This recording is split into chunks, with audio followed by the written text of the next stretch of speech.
Hello, everybody. I just called you the redheaded hooker that we love. I hope you're happy. I don't know what that That's our Penny. Gnome Slayer, Scorpio. Hello, welcome. Oh my gosh, like right as soon as I went live, like we got all these follows. Welcome, you guys. Welcome. We appreciate you guys. Yeah. Jazz, I'll give you 5 guesses where they're all from. Never mind, Scorpio just gave it away. Oh, Penny, are you back on that WoW shit? Yes. She's Oh been my back on that god. WoW Yes. Oh my god. Okay. We can't get her off. Well, not a lot of people can get me off, but anyways. That's why I have the vibrator. It's okay. Waiting for that joke somewhere. A lot of them are my guildies being supportive, and then I may have put it in my TRP in Pornshire. In Pornshire. Fucking Pornshire. Okay. And on that note, welcome everyone to Girl Talk with Girl Spot, the podcast run by women and a gremlin dedicated to talking about all things games, books, and movies. Unfortunately, our local gremlin could not make it. What is a tonight. gremlin? Gremlin. It's a gremlin. Our gremlin, it's Ark. I'm telling Ark. That's literally what they refer to themselves as. Yes, but You were the gremlin. Gremlin. Because I worded wrong. Yeah. On today's episode, we will be discussing relationships because it's February, relationship month. Good things, bad things, toxic things, and everything in between things. I am Timeless Storm, one of the regular hosts of the podcast. I am our final kiss. I am a Queen G of Gene Spot Gaming. Am I next? Yeah. Who the fuck am I? I'm everybody. Who are you? You keep changing your damn name. Who are you? Well, I guess I'd be known as Pennywise, but I am Twisted Nixie. And I am Jazmmine, also a founder, Queen G of Girl Spot Gaming. I am a guest. Oh, I'm a founder too. I'm not. I can't. I'm a founder of the podcast, though. Yes. Yeah. You are the founder of the podcast and a founder. member of the G Spot Gaming stream team. Yes. You found that pod and you fucking casted it. It's awesome. Oh, Yep. Relationships take work. They do. Hard work. They do. Hard work. They take a lot of work. But sometimes it's not worth the work. We'll get into that. We will get into that.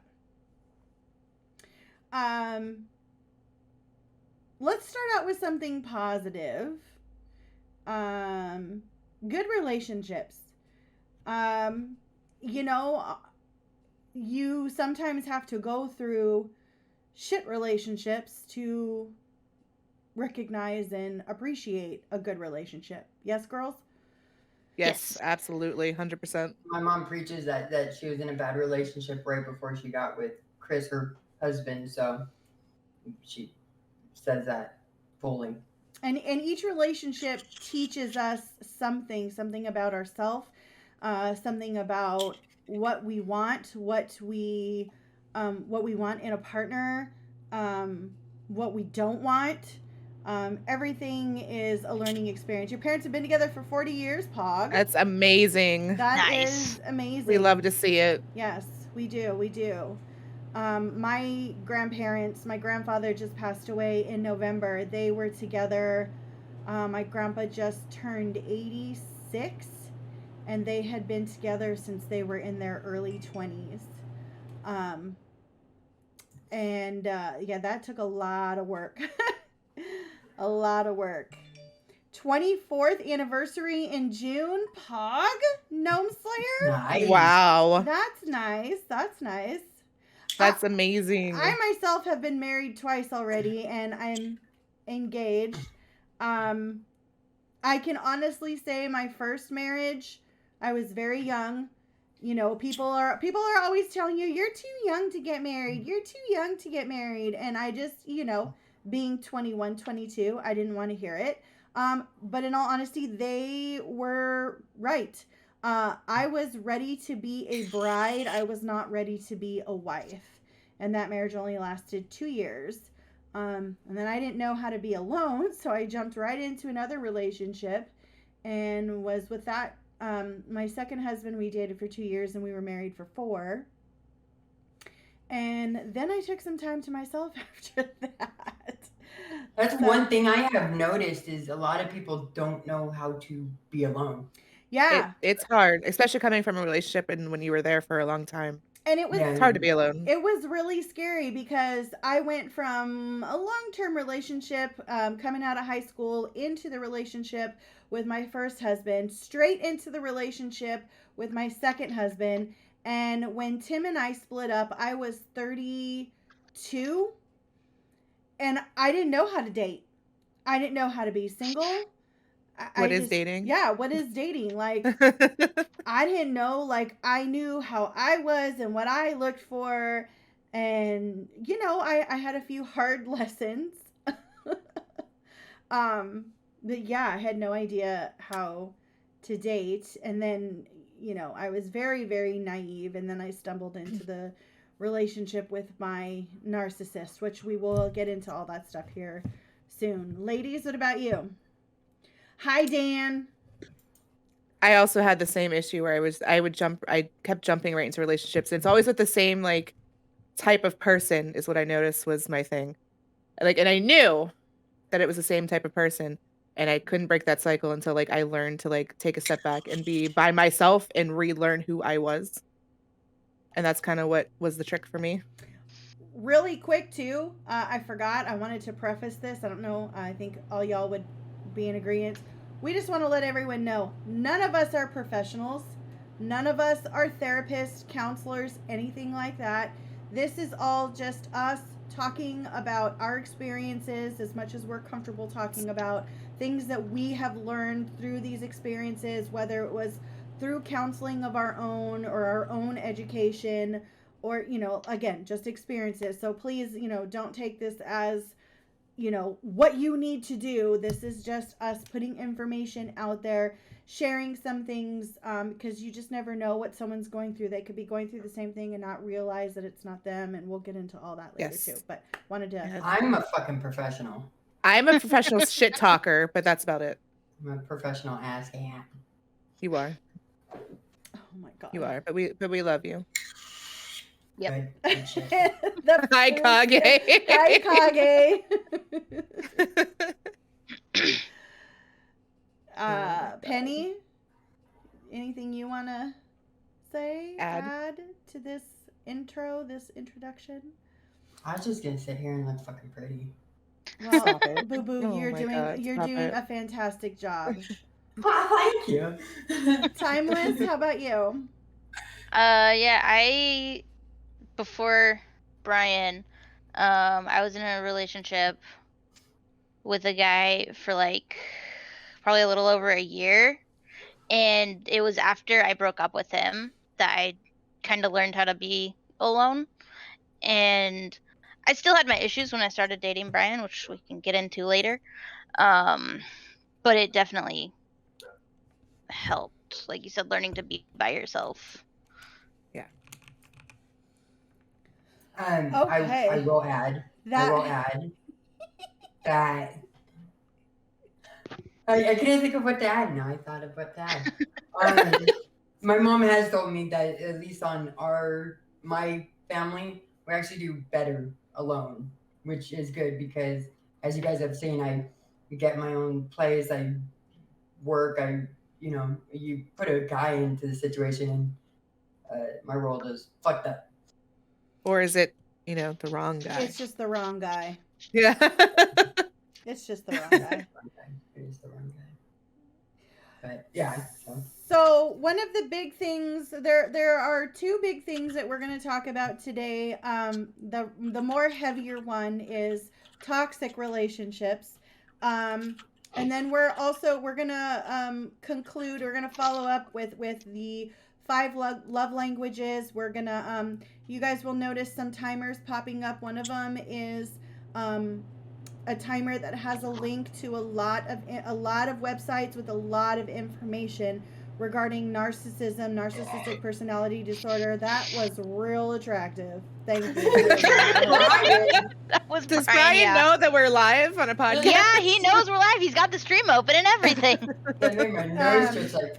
The other one is a timer, and it is also a command. So if you do !love in the chat, that will give you a couple of links. The first one is to the quiz for the 5 love languages. And you take this very brief quiz, just takes a couple minutes, and it tells you what your love languages are. It also gives you, oh my God, Brian, I Like a glove. Listen, no love without the glove. Okay? No love without the glove. It Don't forget the also glove. will take you to the, or it should, I don't see that part popping up. It should take you to a link to for the book, The 5 Love Languages. So we're going to get into that, what they mean, what they are. We're going to talk about what our love languages are. We're going to talk about what that means to you in a relationship, whether you're in a relationship now or not. It doesn't matter. It really helps to learn all of these things. But first, let's get to the hard stuff. So toxic relationships. And not to say that all toxic relationships revolve around narcissists. But a vast majority of them do. Sometimes 2 people are just not good for each other. They're just not good for each other. Love is never enough. Love is important, but it's not enough. But today we are going to talk a lot about narcissistic personality disorder. So a lot of people like to throw the term narcissism around a lot, but very few people actually know what it means. So in psychology, there are 3 different sets of personality disorders: cluster A, cluster B, and cluster C. Narcissistic personality disorder falls under the cluster B personality, which also includes like psychopath. That word I can never say. It starts with an H. Doesn't matter. Hysterectomy. No. That's what I was thinking. No, that's what I It was had. wrong. That's when you eat your uterus. Yeah, Stop that's it. when you Eat the uterus. So a narcissism, and all humans have a bit of narcissism to them, right? Who here hasn't taken a selfie? I mean, I've never taken a selfie. Penny's the queen of selfies when she's trying on wigs. That's So, true. Everybody has narcissism, and the definition of narcissism is excessive interest in or admiration of oneself and one's physical appearance. Okay? That's narcissism. Lots of people have narcissism. Uterus. Oh my God. Uterus. That's Now, what I told my doctor when that happened. I'm just saying. Narcissistic personality disorder, or NPD, is frequently described as arrogant, self-centered, manipulative, and demanding. Symptoms include grandiose sense of self-importance, preoccupation with fantasies of unlimited success, power, brilliance, beauty, or ideal love, belief that one is special and can only be understood or associated with special people or institutions, a need for excessive admiration, a sense of entitlement, exploitation of others, a lack of empathy, envy of others, or the belief that one is the object of envy, arrogant, haughty behavior or attitudes. Okay? A lot of stuff there. Now, I'm just going to throw something out there too. People have heard the term and used the term sociopath. I think you even hear it in, what the hell was that movie with Harley Quinn and Will Smith? Suicide Squad. I heard her say that. Another textbook sociopath. For anyone who doesn't know, Harley Quinn was a psychiatrist before all of that stuff. So That's why she's my favorite. sociopath. All sociopaths are narcissists. Not all narcissists are sociopaths. I'm going to say that again. All sociopaths are narcissists. Not all narcissists are sociopaths. The biggest difference that divides the two is violence. Physical violence. Sociopaths and narcissists will have the same. They have all the same symptoms. They lack empathy. They're all about themselves. But sociopaths will get violent. My ex was a sociopath. He punched things. I had to replace the door on my bedroom because he punched a hole through it. I can't tell you how many things I had to fix in my house because he punched them. He got mad at the dogs and I had to intervene. He choked me 4 times. He got mad, came at me, wrapped his hands around my neck and pinned me against the wall and choked me. He is violent. He is a sociopath. So those are the difference. There are 2 types of narcissists, and anyone please interject anytime if you have anything. And like Kiss said earlier, if there's something, you have a story or something that you want to be heard, but you want to remain anonymous, please message any one of us. But I've got quite a bit of information here that I would really, really like to get through, and I want to have time to talk to you guys too. Also, if you guys can't find us on Discord or anything, just message the Twitch channel, Girl Spot Gaming, and me, Jazz. We all have access to it. I don't have it up right now, but yeah. I do. I got it. So there are 2 types of narcissism. There's grandiose or overt, and vulnerable or covert. Overt narcissists are characterized by the grandiose, attention-seeking, and entitlement with an inflated sense of self, which is commonly expected of. They're arrogant, preoccupied with fantasies of being successful with wealth and power. Yes, he did.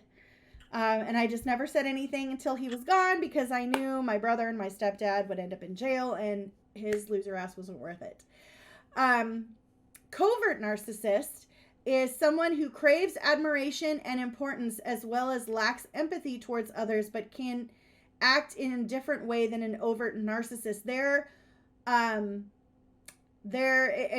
Exactly, covert and overt. They're sneaky. They're very sneaky about it. An overt narcissist is gonna be out there. He's gonna tell you some of the stuff I'm gonna read to you later from my ex. You're gonna see what I'm talking about with this grandiose sense. They usually are well spoken and everything is capital letters and they're very dramatic, where the covert narcissist tends to be a little on the down low, kind of in private, doing things real passively. They're still both very dangerous. Okay. When is it a personality disorder versus just some narcissism? It becomes a disorder when it impairs a person's daily life through their relationships, sense of self, occupation, or legal standing. Stab you in the back type. Yes. The presence of narcissistic traits in adolescence does not necessarily imply that a person will have NPD as an adult. It is very, very common. Narcissism is very common in men and younger people. It's estimated that 1 and 5% is the prevalence of NPD and is more commonly in men and younger people. And nobody knows why. They believe that biological and environmental factors both play a role. Oni ready to throw down for Jazz's honor. Yes. Dan is very protective of his friends. He's very protective of you. Treatment. It's difficult because if any of you have ever dealt with a narcissist, you try and tell a narcissist that they're a narcissist. I dare you. Do it. Typically doesn't work. But it's difficult. Most people with NPD don't see that they have NPD, and they're extremely defensive when confronted about it. It's not impossible, though, and there are therapists out there that specialize in treating NPD. My best friend Amy right now is seeing a therapist, and she chose this therapist because he specializes in this, and she also went through a really toxic relationship previously. And he shared with her that the reason why he learned about NPD and other cluster B personality disorders was because he, a man walked into him once and said, I found my wife's journal and she's calling me a narcissist. I need your help. I need to fix it. Which is weird. Very, very rare. Step in before Genji. Yeah. Oh, Genji. Hi, Saint. Hi, Saint. Hi, my friend. Anyway, so there are a lot of definitions and terms. I won't define all of them. I'm just going to kind of touch on some of them before I get into that. Any of you ladies have anything you want to interject with, add anything? No. Not on narcissism. Okay. Should we be taking notes? That's Will okay. there be a final at the end of this? Yes. Yeah. I mean, maybe. Okay, so it's just some terms. I'm just really enjoying you just describing my exes. Yeah. I think Jazmmine might have dated the same people at this point. I think we should check that. Maybe. ACONS. This is an acronym that stands for Adult Children of Narcissists, and it's a common used term. Yeah, and while we're on that, I'd like to point out that this isn't just toxic romantic relationships. I have worked for 3 extremely narcissistic men in my career as a veterinary technician and also as a dance instructor. And my father, who has toned down a lot in his older age, my father was a very, very malignant narcissist. And I do believe I am the scapegoat child, which we'll get into here in a little bit. So it's not just romantic. Relationships with narcissists, they exist everywhere. I had an ex-best friend that I thought was the best friend who is actually a very raging narcissist. So this, this is not all romantic. Let's see. Devaluation is one that comes in the cycle of a relationship with a narcissist, and we will get into that. Divide and conquer, something that narcissists do. They want to be the center of your world, and they will do whatever it takes to sever off any ties you have with family, friends, so that all you have is them. So that when shit starts to hit the fan, you have nowhere to go and you feel alone. So you feel like you have no choice and that you're dependent on the narcissist so they can continue to abuse you because you feel like you have no place to go. Both my parents are narcissists. It's not my fault. It's all your fault because that is very, very common. That could also just be a lack of knowing how to communicate and lack of being able to accept responsibility for your own actions and self-growth. But that is very, very common with narcissists. It's never their fault. It's always your fault. Yep. My stepdad's very much like that. An enabler is usually the partner or spouse of a narcissist. Enablers normalize and even perpetuate the narcissist's grandiose persona, extreme sense of entitlement, and haughty attitude and behavior towards others by absorbing the abuse and acting as an apologist for it. Enablers are always avoiding conflict and attack while often also seeking rewards such as affection, praise, power, gifts, or money. Enablers may be under the delusion that they are the only ones who can truly understand the narcissist and oftentimes sacrifice or scapegoat their children to placate the narcissist. So there's always enablers. They're flying monkeys, which we're going to get to here in just a second. Faux apology. Exactly what it is. Faux meaning fake. Apology isn't an apology.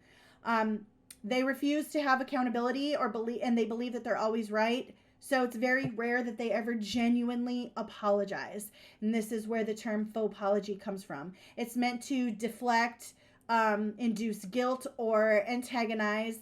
Some examples might be, I'm sorry you think I'm such a disappointment as a mother.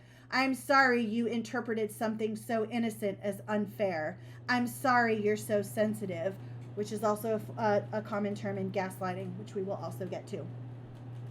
So those are examples of faux apologies. Flying monkeys. Flying monkeys. And you can see at the very top, one of those websites is called Flying Monkeys Denied. Flying monkeys, that term comes from The Wizard of Oz. If anyone has ever seen The Wizard of Oz, who does the witch have do all of her bidding for her? Her flying monkeys. Oh, okay, never mind. Yeah. Right? I was just confused. Half the page said 404 not found, but it says it at the top. Oh, gotcha. Her flying monkeys, she sends them out to go and do everything. And that is exactly what the flying monkeys for a narcissist does.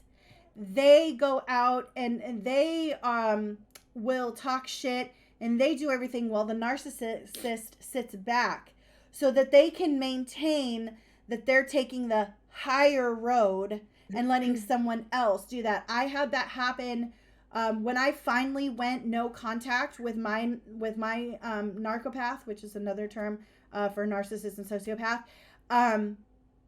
I spilled it. He had silenced me for so long and convinced me that I didn't need to say anything, and I spilled everything. And instead of him saying anything, he had his friends trolling my Facebook page and my other socials, and then they would respond and they would post things about Hi, Rockin'. They would post the insults and, oh, she's lying, oh, she needs to this, right? So there, she was his flying monkey, and all narcissists will have That's okay. That's what I thought. I'll fix it, because that's what I thought. I was like, why did it give me a 404? Oh, I see. I'll fix it. Okay, I tried to separate it by lines. Oh, yeah, I see. I should have put a space there. Okay, thank you. Thank you, Saint. I love you. So that is a flying monkey. Narcissists will always have flying monkeys. They need people to feed their ego. That's how they live. That's how they thrive. It can be ex-lovers, people that they've convinced, whatever. I can list about 6 flying monkeys right off the top of my head for my ex, including somebody who used to be my friend. Hi, Heather, who decided that she would rather be his friend. Her thought process was, well, he's never been mean to me, and you both have been positive in my life. And she tagged me in a memory that she had on Facebook. Once she tagged the both of us, and I removed the tag, and I made a post, and I was just like, look, I realize that there are some people on here that are still friends with both of us. Please don't tag me and stuff with him. This man abused me. This man physically and emotionally abused me. I almost ended up in the hospital because of this man. Please do not tag me and stuff like that.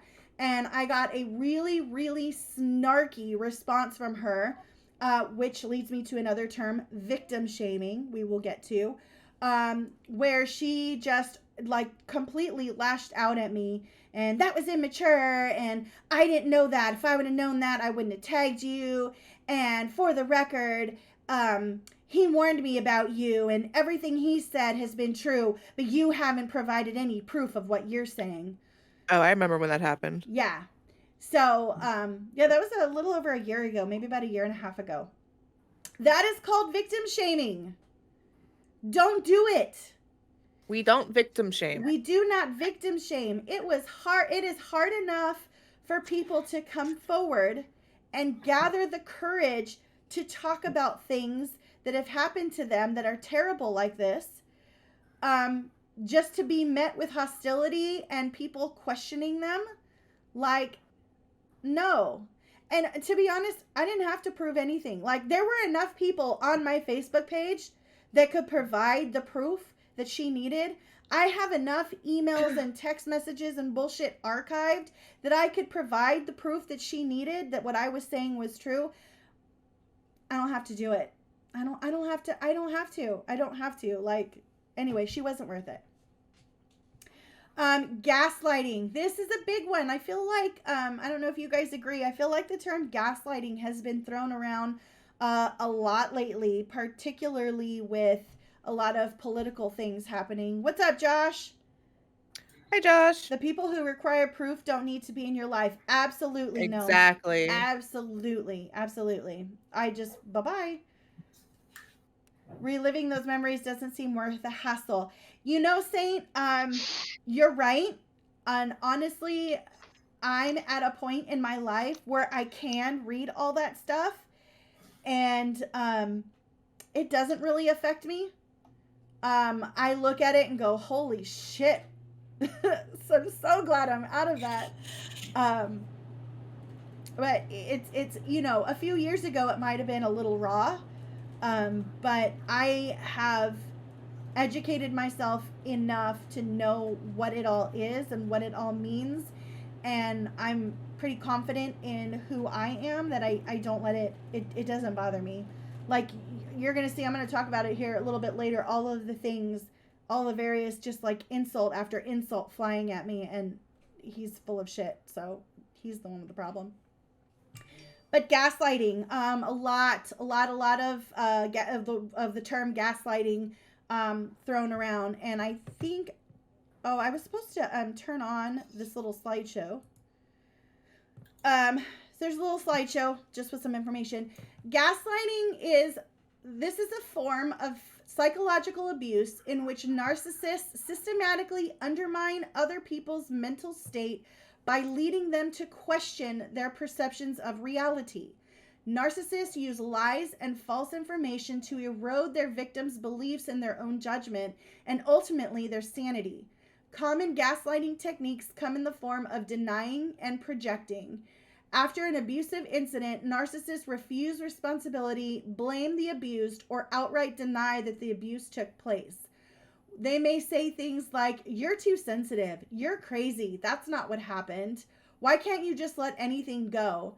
Or, "You made me do it." The term gaslighting comes from 1944 Hollywood film Gaslight, a classic depiction of this kind of brainwashing.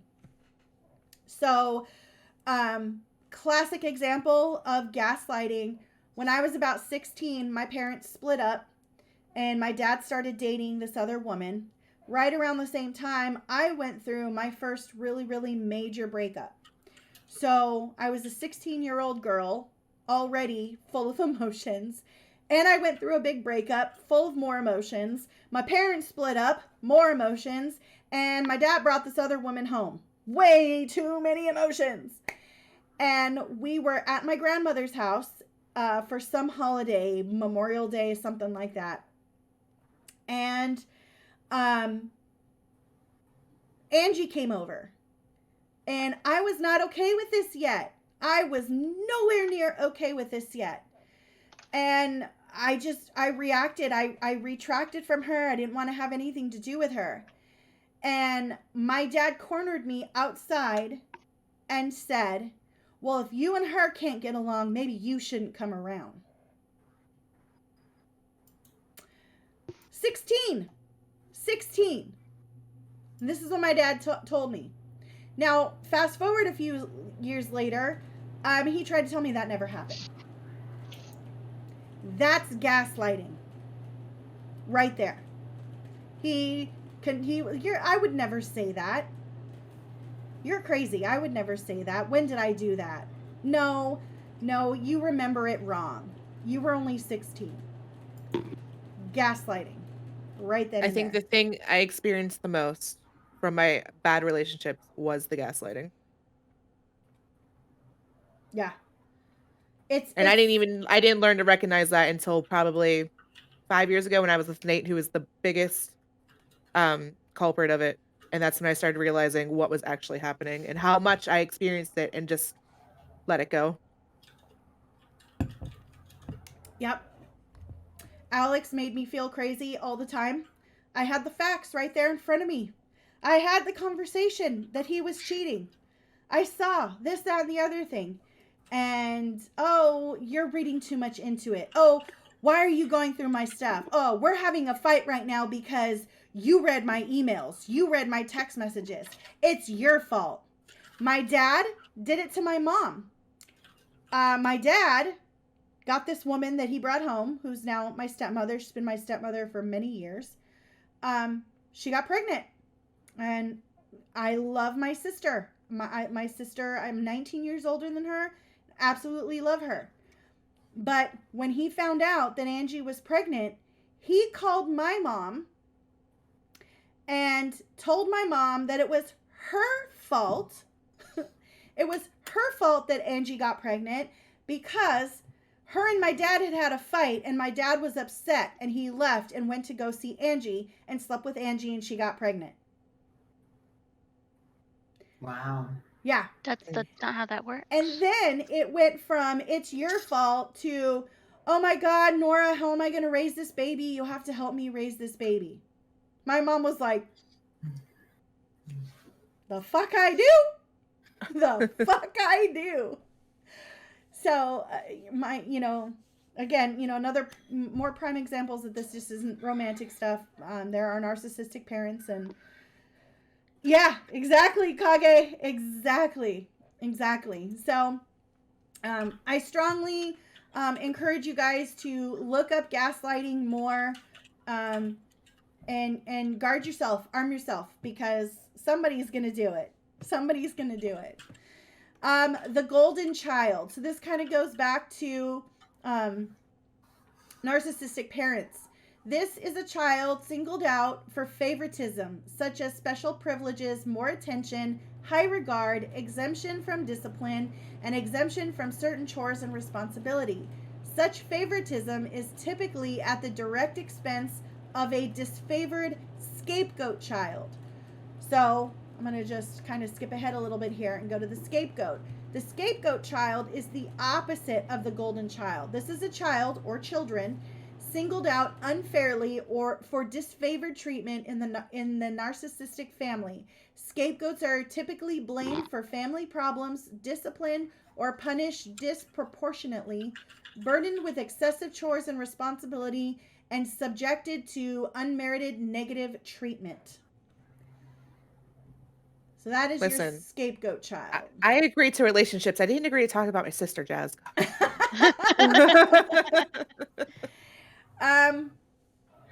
Hovering, or hoovering, I'm sorry. That's a term that narcissists, if they feel like they're losing control, they start to hoover and try and suck you back in. We won't get too much into that. A lost child. This is a child who copes with the family narcissism by drawing little attention, positive or negative, staying under the radar, and making few demands. So they just try and chill. Your aunt did that to her oldest daughter.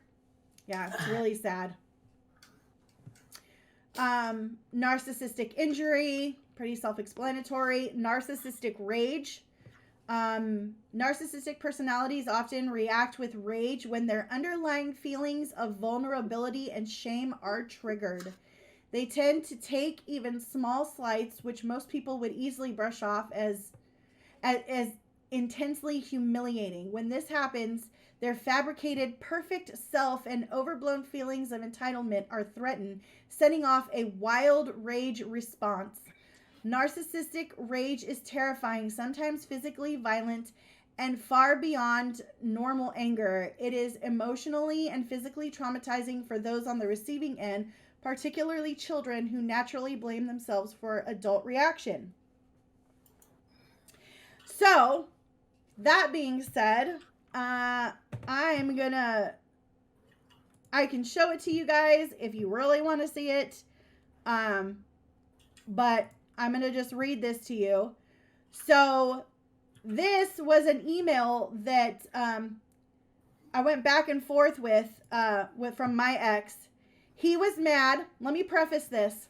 I had sent him an email saying that I wasn't going to play games anymore, that he needed to make better choices, because when he left, it was April 7th, 2016, he left, told me he was going to his stepmother's house in Baltimore to get his shit together. so that he could make himself a better person and come back to me. When in reality, he went to Tennessee to the woman he's now married to, who's the woman I caught him cheating on me with for the last time. So from April 7th to July 9th of 2016, I remained in contact with him because he made all these promises. And at first, I didn't even know he was in Tennessee. I figured it out when I saw her Twitter, and she posted a picture of her and the dog that was our dog that he took. And that's how I knew he was there. So this is May 10th. So he's already been living with this girl for a couple of months. He's mad because I sent him that message saying, I'm done. You're making poor choices. And he's also mad because he thinks that I was getting into a relationship or whatever in this other person that we played Final Fantasy 14 with. Keep in mind, he's already living with his now wife. And he says, I hope you die in that same fire you condemned me to just a few days back, you worthless fucking cunt. Thanks for the sloppy fucks, but they weren't worth it. Pathetic piece of shit with your dysfunctional, disgruntled body. You claim to be a real woman, but you're just trash. But before you say it, don't worry. I know I'm scum too. Just don't go thinking you're anything special. Thank God you can't fucking breed. Right? Insult after insult. Now, that was from 8 o'clock, and this is 8:03. I sit here and fucking miss you and want you and love you, and you have the audacity to tell me that shit. I told you I'd come back home. You refused to believe me, but fuck you. Clearly leaving was for the best. Yeah, you're just using person to get back at me, you hypocritical bitch. Don't think I don't see it, but that's fine. He'll be just a mistake for you. Trying so desperately to give me a taste of my own medicine will be a mistake you'll come to regret. This goes on and on, y'all. On and on. There was 115 emails back and forth between him. Most of them him, just rapid firing. Yeah, no worries. Just want to talk to him. Just email after email. I mean, I even have text messages too, right? So this is the kind of like roller coaster that they do, and this goes on and on. I won't take you into all of it, but it's like insult, rage, capital letters, fuck you, you fucking cunt, and blah, blah, blah, blah, blah. And then I love you so much, and I'm trying to get back to you, and all this, that, and the other thing. That is your narcissistic rage. Narcissistic supply. People with narcissistic personality disorder depend emotionally on others to sustain their sense of identity and regulate their self-esteem. Kind of goes back to the flying monkeys. Anyone they can manipulate, partner, child, friend, colleague, is a potential source of supply. Without suppliers, narcissists are empty husks. If a source of a supply pulls away, they may attempt to hoover them back in and or look for other sources. Oh, excuse me. So that's what started to happen. I started to realize a lot of this shit that he was doing to me, and I started pulling away. So he found a new supply, started grooming that supply. So and now he's married to her and they have a kid. Poor thing. No contact. This is very important. I want you guys to hear this. If you're trying to get out, if you're trying to get away from a narcissist, you have to go no contact. You have to cut ties. 100%. No emails, no wait 6 months down the road and I just want to see how you're doing. No going back and thinking about memories and trying to rekindle a friendship. You disrespect yourself by reopening and letting someone back into your life who disrespected you and mistreated you. Absolutely. Do not do it. I know it's hard. The only way I was able to do it is because as soon as I said, fuck you, don't ever talk to me again, I started reading all of these links that I've linked here for you guys today. I started reading everything. I learned everything I could, anything that came across my computer about narcissists and all the terminology and what this means and what that means. I read it. So when I started to feel like I was missing him, I realized that I wasn't missing him. I'm missing the idea that he had put into my head of what we were. Projection, simply put, projection is attributing one's own feelings, actions, or traits onto someone else. Projection is a compulsive aspect of narcissism. Through projection, narcissists blame the victim and deny accountability. If they lie, you're the liar. If they're childish, you're immature. If they insult you, you're critical. If they demand reassurance, you're insecure. Projection is especially traumatic for children who internalize the belief that they are like their abuser or hurting the person who is actually abusing them. Narcissists may also project their beliefs about themselves onto others, such as the golden child or someone they admire. Narcissists project both consciously and unconsciously. Guess Doom Pie will have to take me. Kick him. Oh my God, babe. God damn it, babe. Smear campaign. Narcissists engage in a smear campaign to discredit others with their family or social sphere. Narcissists may smear another person because that person sees through their mask. They are trying to conceal preemptively their own abuse of that person, or they're taking revenge because the person offended or rejected them. Narcissists may conduct a smear campaign for lesser reasons, such as jealousy or resentment. Narcissists can be quite calculating in their process of discrediting and socially isolating their target, using innuendo, gossip, and outright lies to the family, friends, neighbors, and community members. Narcissists won't hesitate to smear an ex to their children, a scapegoated child to friends and relatives, or a colleague or to other colleagues. The smear campaign usually happens behind the victim's back, often with the assistance of the narcissist's enablers or their flying monkeys. Yes. I'm a flying monkey. You're not a flying monkey. I didn't say I was a flying fucking monkey. I said I want to be a flying fucking monkey. She wants a flying. So at the first, I'm gonna derail for a second. First mention of flying monkeys.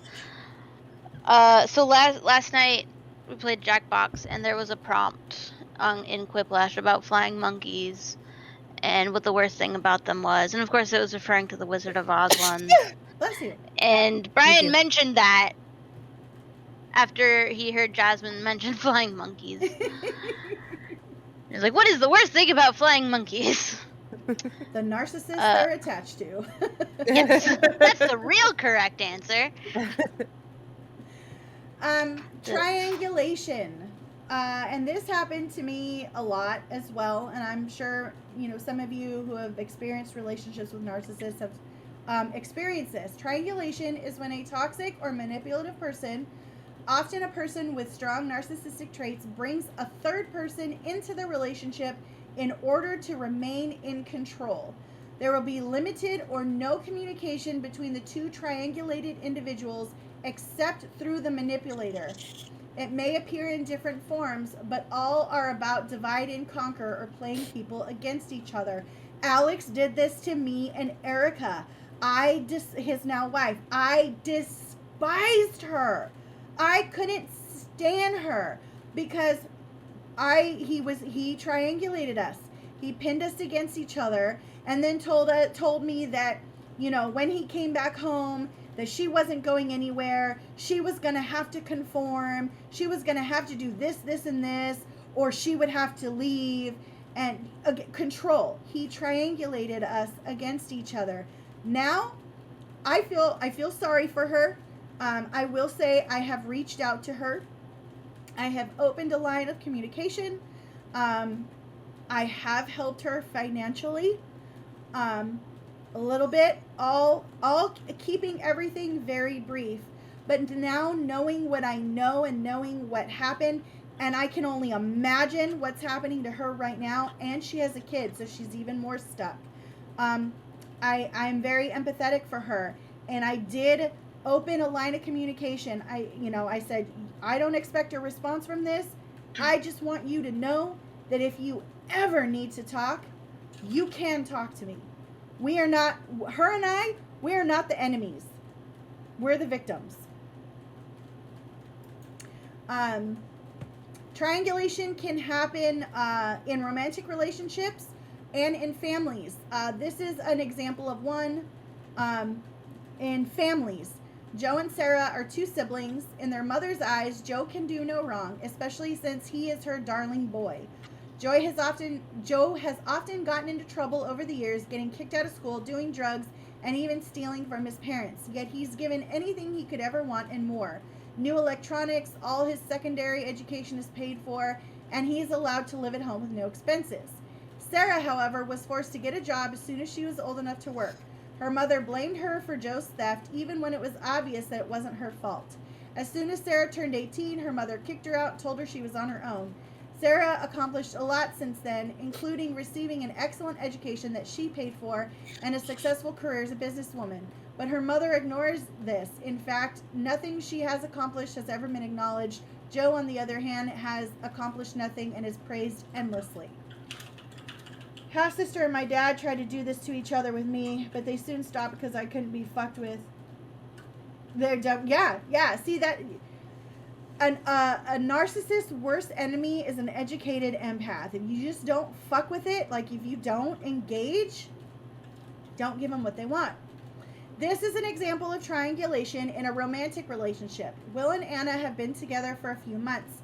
During this time, Will showered Anna with affection, attention, and plenty of gifts.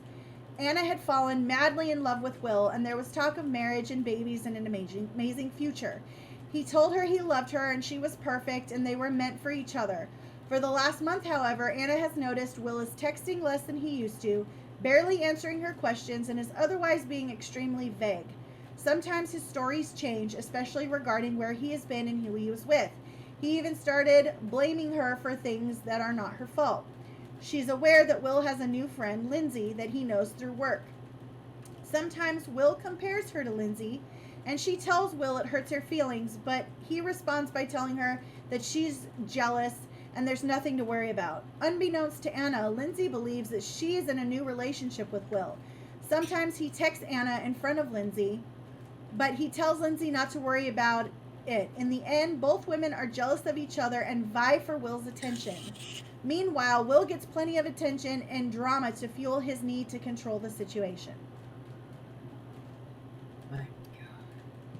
That just sounds chaotic to me. It is, but this is what they do. Very chaotic.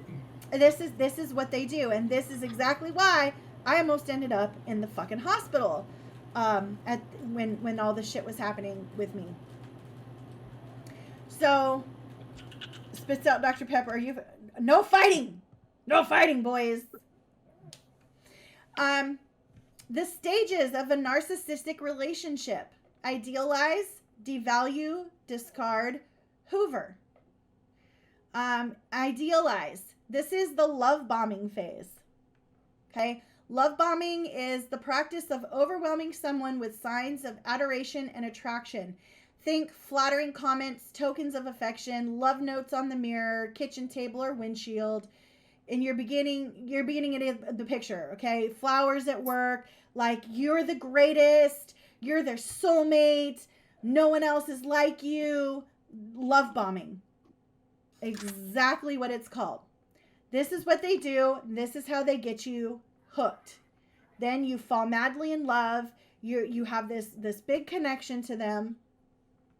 Then you go through the devalue. Let me come down here. It's all idealized. That's exactly like in the story. They start to message you less. They're less attentive. Not so much adoration. Not so much praise. I am American. I don't know. Oh my God. So that slowly starts to dwindle down.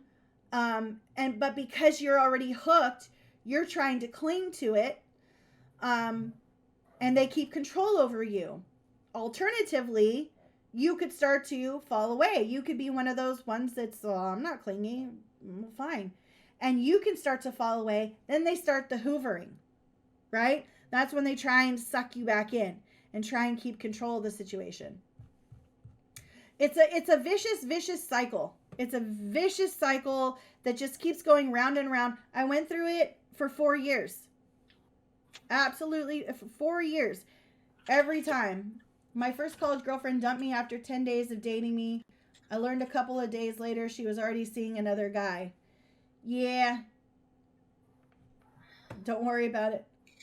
What did I miss? We're talking about kinks now? Oh my god.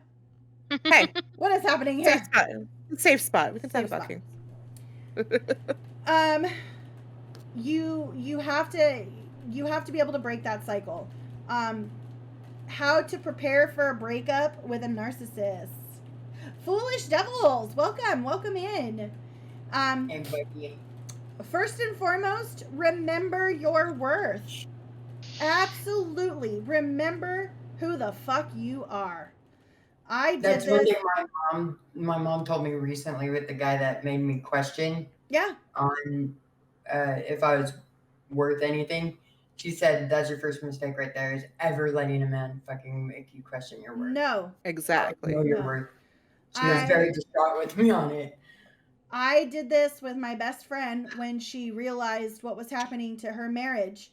And this was my best friend who was there for me, helping to pull me out of that hole that Alex left me in. She is strong. She has been through an abusive relationship. Like, Amy is absolutely amazing.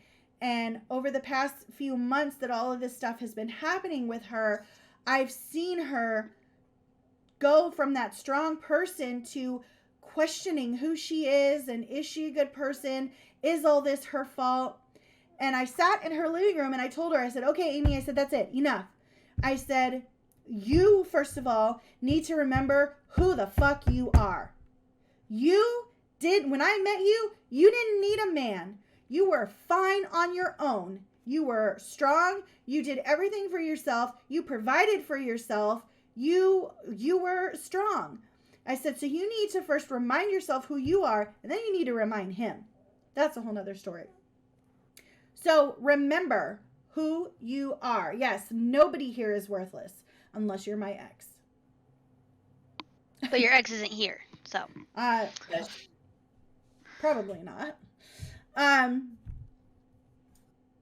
So picky. Oh my god.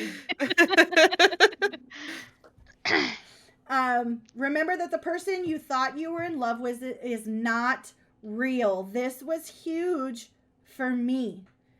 Every time I started to miss him and miss the things, he was not real. That person that I was in love with, that person that I wanted to build a life with, was not real. It was fake. Right. You are not getting kicked out. Oh my god, babe.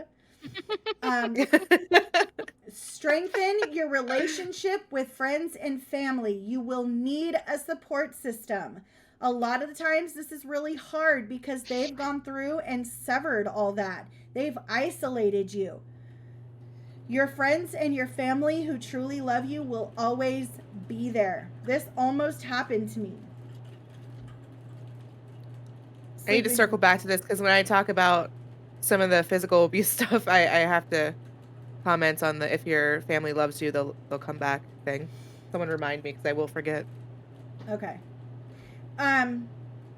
Yeah, I needed my friends. You know, I had Tamsin across the street and her husband coming and dragging my ass out of bed and making me go and just buy horse feed and rabbit feed. And I had my mom dragging me to the mall. If I was not at work or at school, I was drunk. It was awful. They helped pull me out of that hole. I had friends showing up at 10 o'clock at night because I was not okay. You need your friends and your family. You need a support system. Strengthen the relationship with them. If my best friend Amy were here right now, she would tell you just how important a support system is. And she has only recently got the support system that she has now. Go to therapy. Absolutely 100% go to therapy. Therapy does not mean you're weak. It means that you are working to better yourself. And I would suggest finding someone who is savvy to cluster B personality disorders. We went to therapy, Alex and I did together, but our therapist was not savvy on it. And our therapist believed everything that Alex said to him. He had a counseling session right before me once. And this was like right before he left. Like, he's in a relationship with this other girl. He's still living in the house with me. It's a crazy mess. And he leaves and I show up for mine. And I sat down on the couch across from my therapist. And he looks at me and he sighs and he goes, he really loves you. Ew. That was the biggest load of bullshit ever. Horrible therapist. Because Alex had convinced him. I feel like that therapist might need to go back to school. Oh, it was awful. Maybe that therapist needs therapy. You're in therapy? Yeah. Good, Rockin'. So, you know, and don't stop. You know what? There are so many different therapists out there, just like different personalities. You're not going to mesh with everyone. You're just not. So it's okay to hop around until you find one. It takes time to find a therapist you're comfortable with that works for you. I think I remember Brian telling me about him and his ex-wife going to therapy and that therapist always taking her side on things. Yeah. And she was an abusive cunt. Yep. So find someone who is savvy to cluster B personality disorders. Lastly, do not engage. Block them. This is that no contact. Do not engage. They are going to try anything and everything to get a reaction out of you, to rile you up, to pull that emotion out of you, and then you're crazy. You overreact. Yep. You're the psycho. Do not engage. Okay? Something to remember, something that I wish I would have known halfway into my relationship. Okay? Hear this, guys. If you're in a relationship with a narcissist, you cannot change a person with narcissistic personality disorder or make them happy by loving them enough or by changing yourself to meet their whims and desires. They will never be in tune with you, never empathetic to your experience, and you will always feel empty after an interaction with them. You cannot. It does not matter how much you love them or how much you bend over backwards to change and do what they want. It is never going to be good enough. They are not happy. They are not happy people. They have low self-esteem, and it doesn't matter what you do. You will not change them. Babe.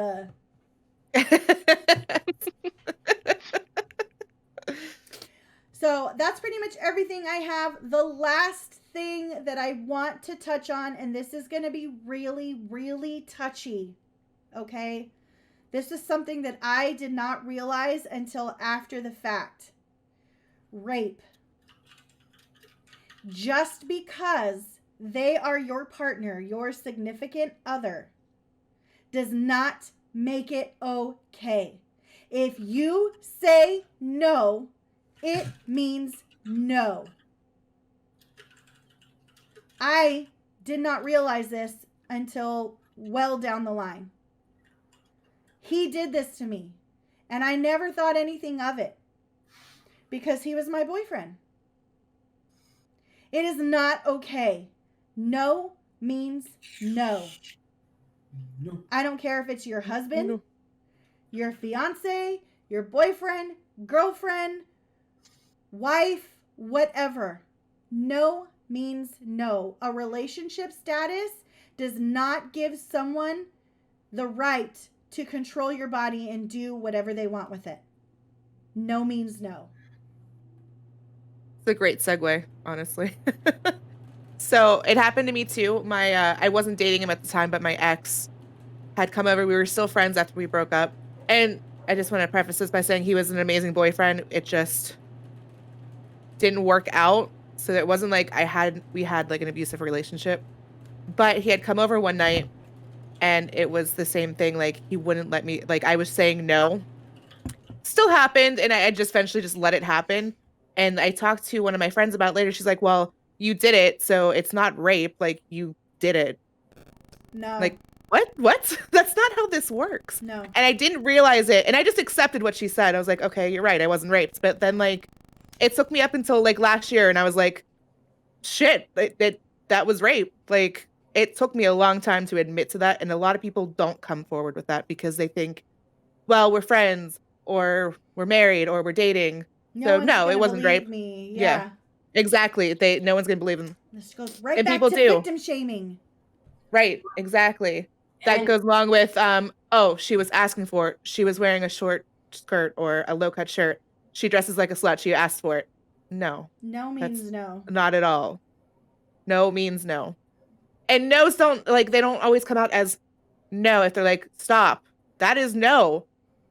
Even if you think it's joking, it's a no. If someone says stop, you stop. If they're If it's physically not pissing an you off, if it's not an enthusiastic yes, then it's a no.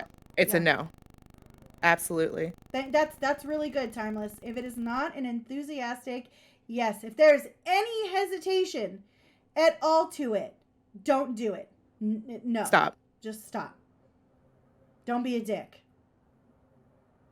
It's in my no square. Yes. Sing No, that no, the song. sir. Sing the song. Go ahead. Sing it, Penny. Go ahead. No, don't touch me there. This is my no square. Oh my God, Penny. I know a lot of people question why women don't speak up, and I'm just want to. That is the biggest thing. People don't believe them. There was a girl on TikTok. I wish I had her at.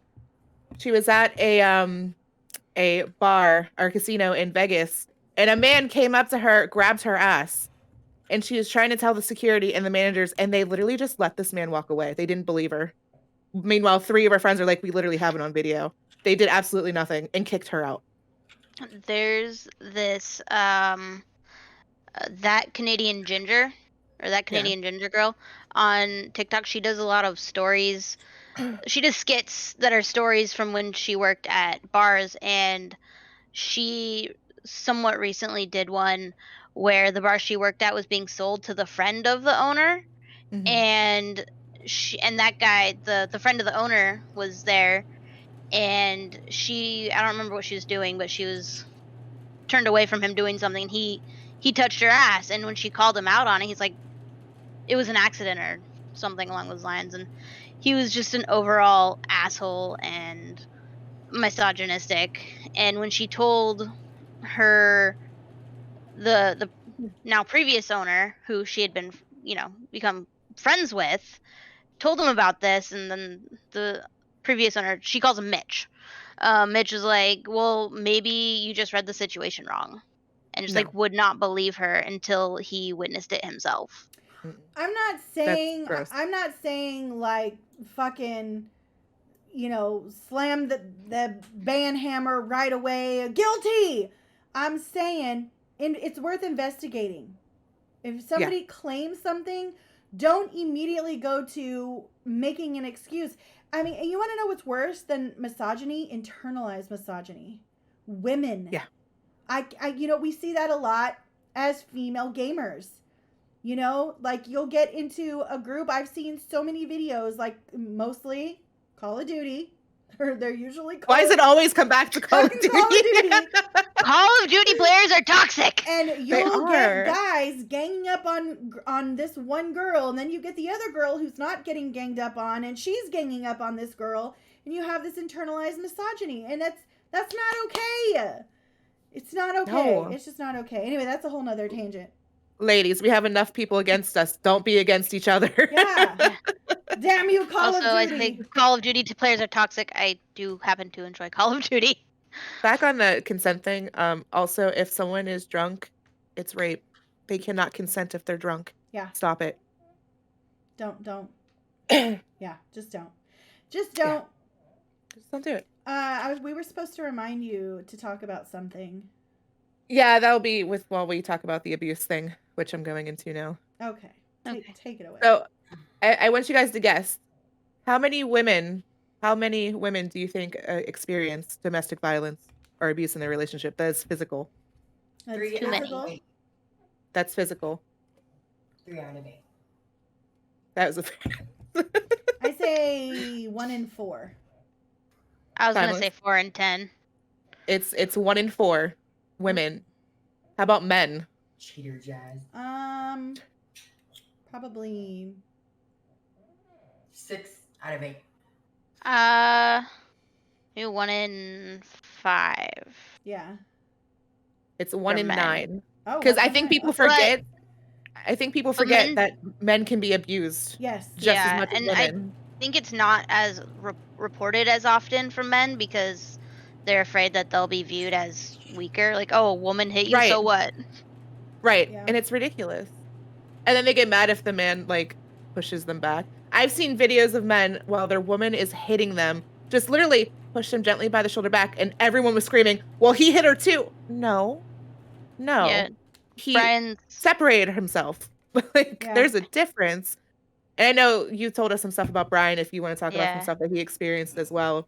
Yeah, his ex-wife would try to get him to hit her, but he wouldn't, and she would hit him, but he would never hit her back because he knew that she would like turn that against him, or she even like she had a rape fantasy, but he would never play into it Ooh. because again, that's something that he knew that she would eventually like probably try to use against him. We don't have any kink shaming in the chat.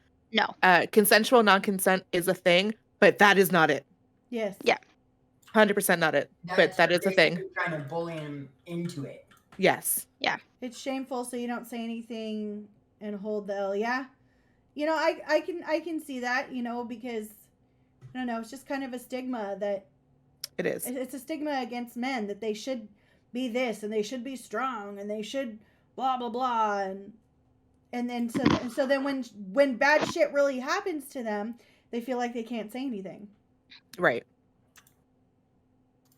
Yeah, Exactly, Brian said Falcon. she wanted me to hit her so what she told her friends wouldn't be a lie. Yeah, that's disgusting. Your ex-wife is crazy, Brian. Nope. Can't with that. No. Genji, stop. You are not. Matt, you are the bigger person because Absolutely. you did everything you were supposed to.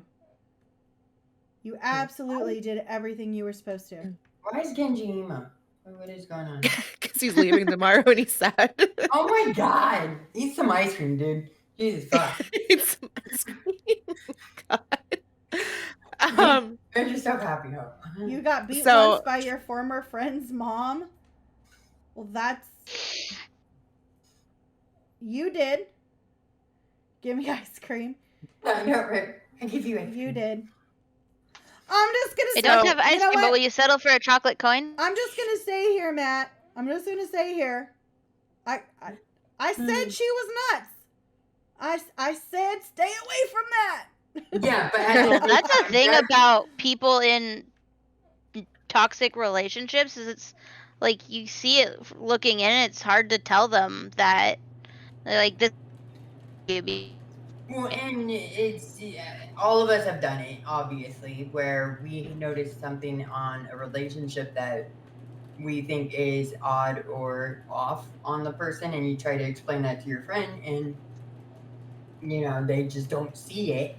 So, and we've all done it. We've all Yeah. been the people that have not seen it, and we are the friends that are on the outside looking in, being like, "Dude, what the fuck are you doing?"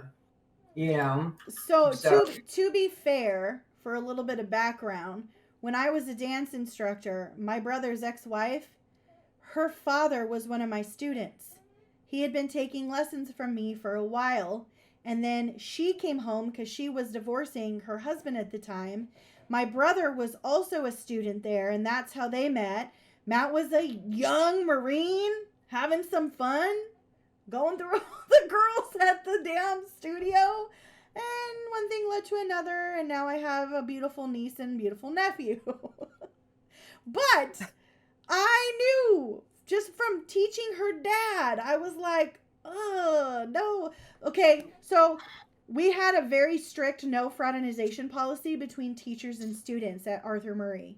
Okay, There were some students where I was like, man, I wish I didn't have to follow the rules. You are so cool.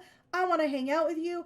And then there were the ones where I was like, man, I'm so glad there's that no fraternization policy in place, because every time you want to hang out with me, I have a scapegoat. Oh my God. Yes, and one of them got the shit beat out of you, and then the other one you married. Anyway, we've gone off on a Oh my tangent. goodness. It happens. So what did you say? 1 in 9? 1 in 9 men experience physical abuse So from an intimate partner. woman is hitting a man as soon as he goes to defend himself. Yeah. Look, you know what? I'm not about violence, but yeah, you just gotta walk away. Especially if you're a big guy. If you're a bigger, taller, broader guy, you know, like it's so hard. It's so hard because, you know, if you just hold your hand out to keep them at arm's length away, like that, that can just be taken out of context. Yeah. Yeah. Leave each other the hell alone. Abuse can also be Yeah, we're verbal, getting into mental, that. emotional. Yes. You Yeah. are absolutely right, Scorpio. So Absolutely right. I'm going to tell you guys my story, but that's exactly how it started out for me. It was really slow. Like at first, it was love bombing. And to give you some background story on this relationship, it was already bad to begin with. I met him while I was a hostess at Texas Roadhouse. I was 17, okay? I was 17. He was 37. In my defense, he looked 25 and he let me believe that. But it started really slow. He was amazing at first, and then literally within a couple months, it was slow. It was putting me down, backhanded compliments. Then he started separating me from my friends and my family. And then someone found out and called the cops, which they absolutely should have. But because the consent age in Pennsylvania is 16, obviously nothing happened. Like we had to go to court, nothing happened. But my mom did kick me out. And I lived with him. And it just kept going where he was just putting me down. He wouldn't let me see anybody. I wasn't allowed to leave the house. And eventually one night he snapped, and I can't remember what we were arguing about now, but he ran at me, he choked me, he punched me. I was very lucky. I have no idea how I got away, but I was very lucky to get away. Somebody happened to be driving by. It was like 3:00 in the morning, and I literally stood in front of their car and made them take me somewhere else, which happened to be his work. And they called the cops, and the cops came and they took me to my mom's house, this is what I was going to tell you to remind me. My mom at the time was dating a narcissist, and we did not get along. He hated me. And when I knocked on their door, she was there. I started crying immediately because I was like really overwhelmed. And my adrenaline just finally like stopped running, and I just broke down. And I was telling them what happened, and he literally looked at me and said, "I don't believe you. I think you just wanted to come home." And I just didn't say anything. I just kind of let it happen. So I took a shower, and when I got out, my neck was covered in bruises, and my mom came in, she started crying. And then we had to go get my stuff, and then my stepdad almost beat the shit out of this guy while the cops were there. It was fun. At least he defended me in that aspect. But it was really slow for me. I didn't know it was coming until it happened. Yeah. And unfortunately, a lot of times that gets people killed. Yeah. I say people because, again, it can happen to men too. A lot of people will say, like, okay, so why didn't you leave when he was putting you down? Like Jazz was saying about narcissistic behaviors, he isolated me completely. I had nowhere to go. Where was I going to go? The street? I was 18. That, and they lot of people hoover you back in.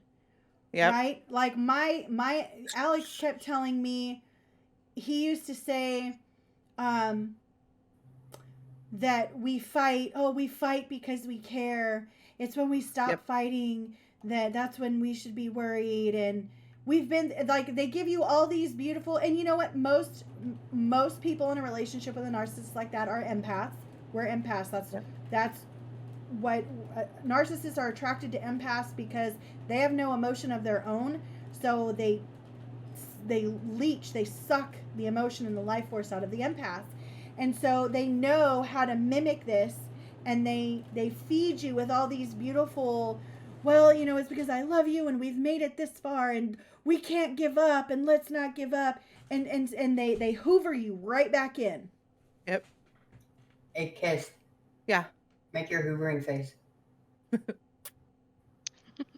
It's fishy face. I don't have a hoovering face. Who ate the last bit of ice cream? Oh my God.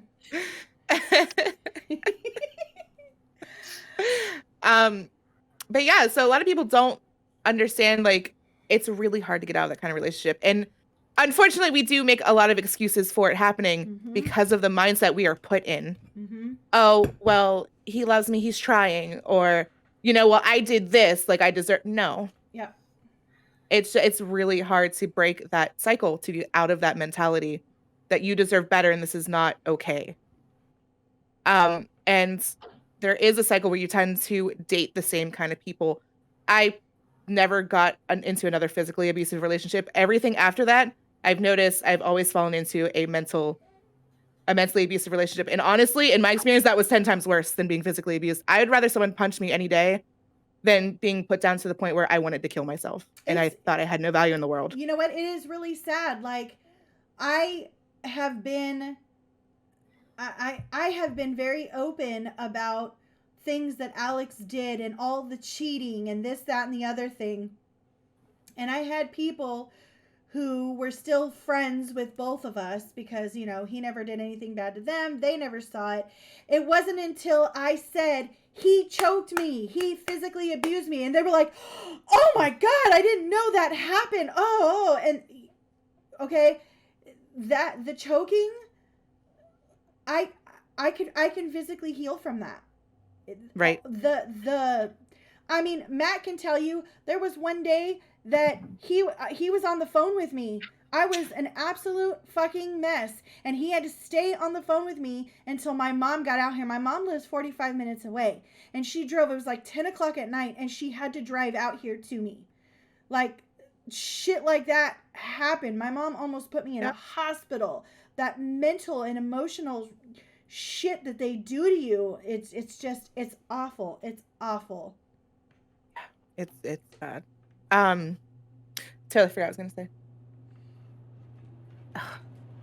It was about that too, damn it.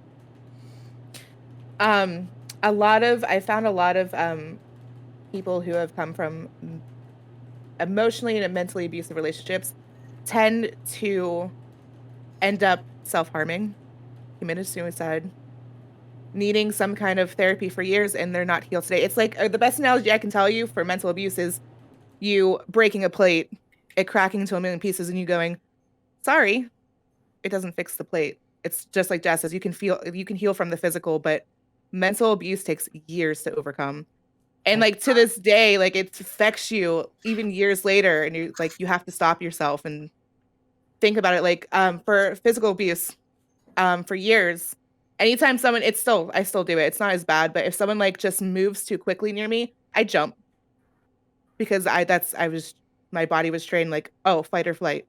That's what I have to do. I have to survive. I did that for a little bit shortly after he left. If a man, like, even I was at work sitting at the counter and my doctor was next to me and he just reached for a pen or something and I like jumped sideways out my chair. Yep. I'm in a weird place right now because I'm seeing similarities in myself with a narcissist. Ooh, the chat. And the empath. I can't tell if I'm normal or super fucked. Saint. Honey. Well, we should talk. We should talk. You're not a narcissist, boo. I'm afraid to get into a relationship. All honesty, this being one of the reasons, but it's just being in a lose-lose, helpless situation. It scares me. These toxic relationships are prominent in this generation. They are, Kage. They really are. But I'm going to tell you, they're out there. If you educate yourself and know exactly what you want and you don't budge, you don't make excuses. I was single for 2 years. I did a lot of dating. Some of the guys I dated were because my friends were like, well, you got to give him a chance. You got to give him, because I became so independent and so happy with myself and my single life. I didn't want to give that up. And then here came Genji out of left freaking field when I wasn't even looking for it and was everything. I didn't have to compromise anything, any of this list, any of these parameters that I had set up for myself. I didn't have to compromise any of that when Genji came along. And that's how, and when he came along, that's when I knew there was no question. Do I want to give up my single life? Do I want to be tied down? No, there was no question at all. Mm-hmm. My marriage was abusive, and I didn't realize I was being verbally abused for years. I tried to walk away. She got me to stay only to drop me when it was better for her. That sounds like a narcissist. It sounds like a narcissist. And you're not going to change them. You're not going to fix them. It doesn't matter how much you love them or how much you change yourself. Also, please make no mistake. We understand this dead serious. We're just trying to make a little bit about. Oh, I know, Dan. Why do you think I keep saying stupid ass shit? Yeah. Yeah. It's not Gotta have necessarily- some humor sprinkled in with the serious. Yeah, prominent in this generation is just being talked about more. Yes, absolutely, Gnome. It's just out there, and that's what made me reach out to Alex's now wife. Is all that what was her name? Gabby Petito over Oh my last God. fall, all of that shit that came out. Yeah. All of that stuff, like it really came out. It was like center spotlight. People were talking about it, and I was like, don't get me wrong, I'm sad. It was a horrible thing that happened to her, but I was super happy that people were talking about it. People were bringing it to light, and it just, I saw a lot of things that really weighed on me, and that's why I had reached out and opened up that line of communication with her. It's the same thing with mental health. Like, people are actually talking about now, like, my stepdad makes comments like this generation's like weak and they need therapy and all these things are going on. Like, no, this is stuff that's been going on for years that no one talked about because it wasn't okay. Like Alex has, okay. Yeah, Alex has this huge mentality about like being the macho man and you can't be weak. Like, stop. That's why you have depression. You refuse to talk about the shit that's bothering you, and you're just bottling it up and then like lashing out at people. You are part of the problem. You need to talk. You need to speak up about what is going on and stop blaming others and saying it's because you're weak. It's not because they're weak. They're strong for speaking up. Yes. If you speak up, you are strong for it. Yep. It's hard to do it.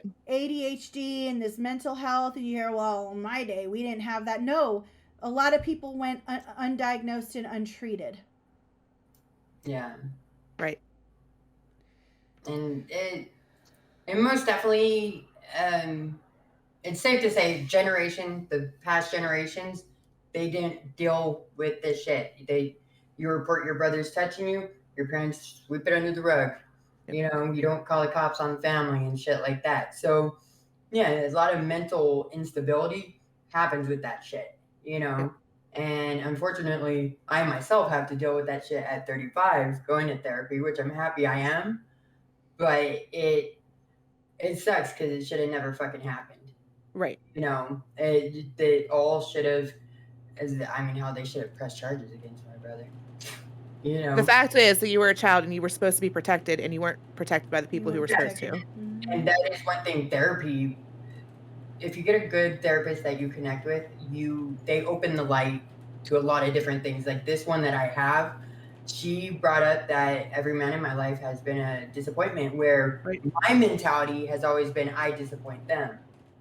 And it's like, whoa, oh, that's a cool fucking thought. Like I never thought of it that way. And then it's like, oh, okay. Penny is mind blown. It takes people outside of relationships, whether they're friendships or they're romantic, sometimes to open your eyes to what's going on. Yeah. Okay. Kissy, you have anything else on? Not really. I do have to say, if you're in a situation where you're being physically abused, find creative ways to reach out to people. Yes. There's been a lot of videos like on TikTok where they call the cops and they're ordering a pizza. Dispatchers are supposed to be trained on how to handle those calls, because sometimes they will just hang up and say, this is not a pizza. Stop. They have to learn the signals and ask the right questions so they're able to say yes or no or answer a certain way that their abuser does not know what is going on. You have to get creative. Reach out to people if they need help. Hotlines. I know people don't want to call hotlines, but honestly, I don't want to be dramatic about it, but a lot of times people who don't get out die. When I think I saw recently a video that a chick wrote a note to her vet, like Yep. I saw the that. yeah, The she gave receptionist, she slipped a note to the receptionist. They figured out a way to separate him and her, and they Oh, I remember that called the one. cops. Yeah. Yep. Yeah.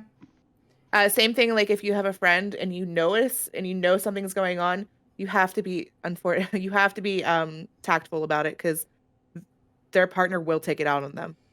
Okay, Rockin'. Have a good night at work. Bye, Night, Rockin'. Rockin'. I was forced to go to therapy when I was young, and I hated going. You know, it's not fun, and I hate that you went through that, and that's something that you and I are working through together.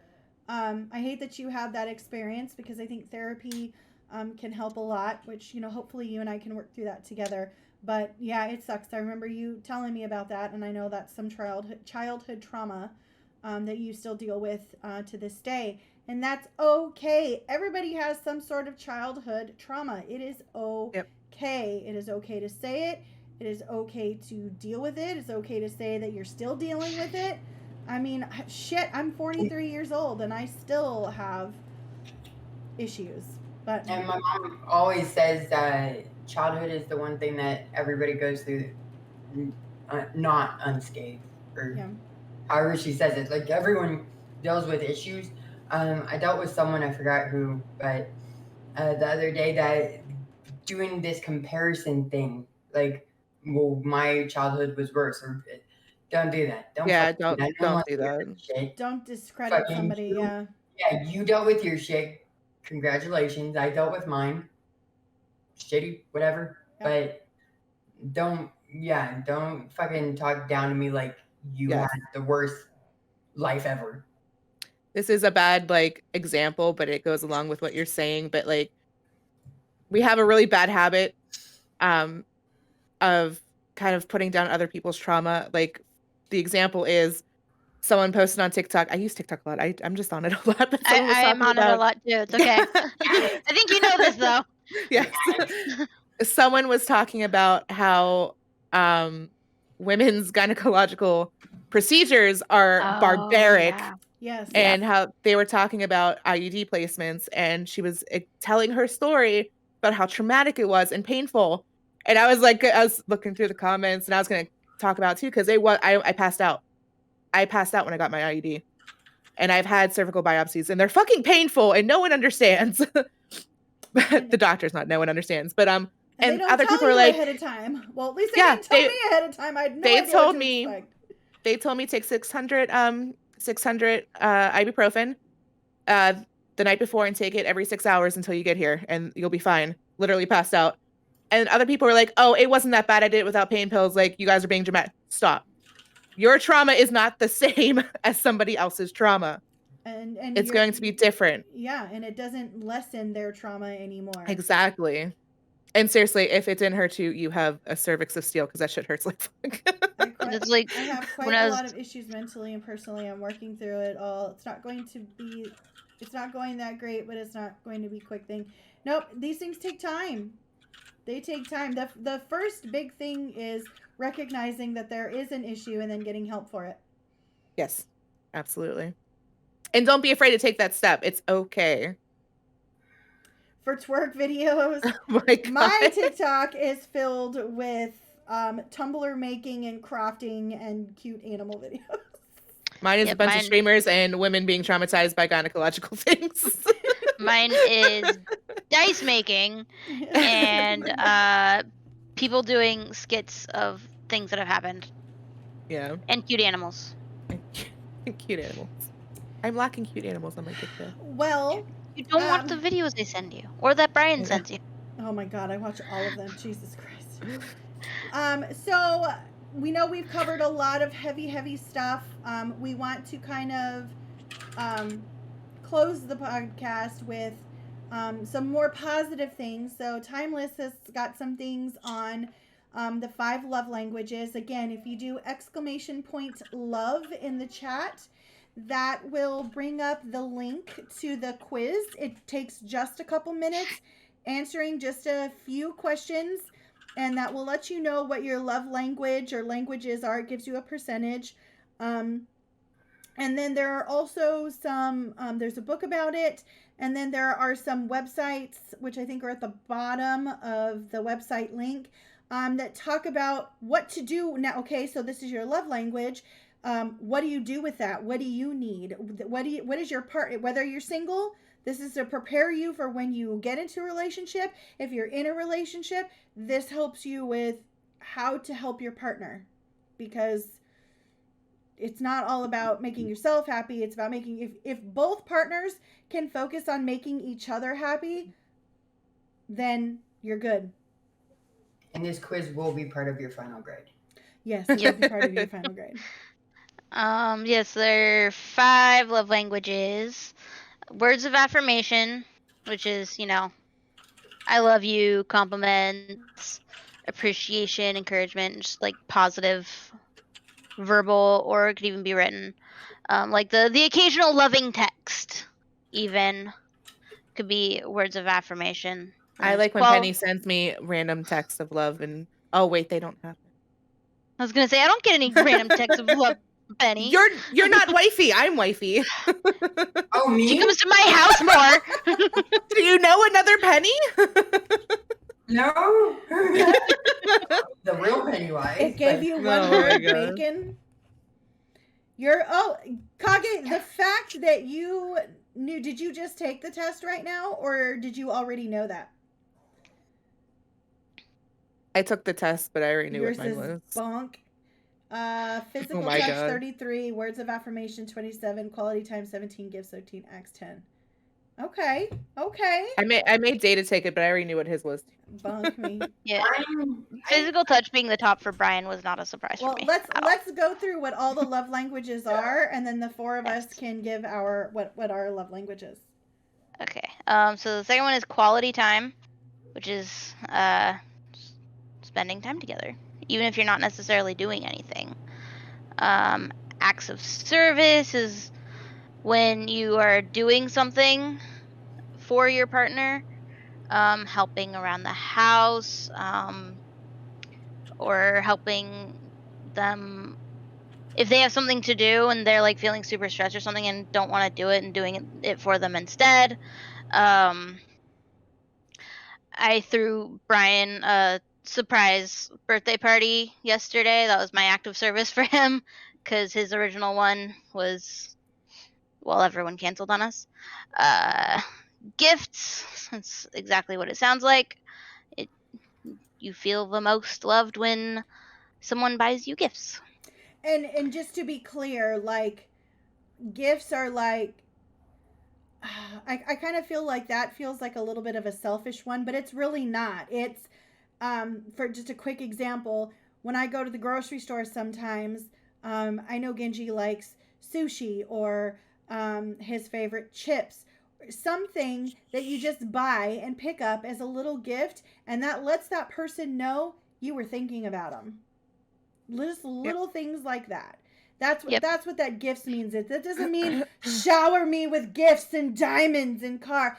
It means that the other person saw something and they thought of you and they bought that for you to make you happy. Yeah. And then physical touch is physical touch. Holding hands, cuddling, hugging, kissing. Any of that kind of thing. For a while, I actually thought, your love language was how you like to show your love for someone, when really it's how you prefer to receive it. I had that mix up in my head until recently, and I took shagging. Oh my god, you're so freaking British, Data. Yeah, touching someone's shoulder. What? Touching someone's shoulder. Oh, Oh my lord. I do Um, too know what yours are, babe. so, my top one was quality time. And then acts of service, physical touch. And then I was tied for words of affirmation and receiving gifts. But I know Brian really likes physical touch, so when I walk by him, like I'll give him a little scratch on his back just to be like, "Hey, I'm here. I love you." That's adorable. Yeah. And that is called filling your partner's love tank. We'll get into that in a little bit. Yeah. That's like when I worked at one of my previous jobs, we had a book called that we would read to the kids about called Filling Your Bucket, Get my which shit is mixed up. Oh my god. the same thing as filling the love tank. It's like positive things fill it, negative things empty it.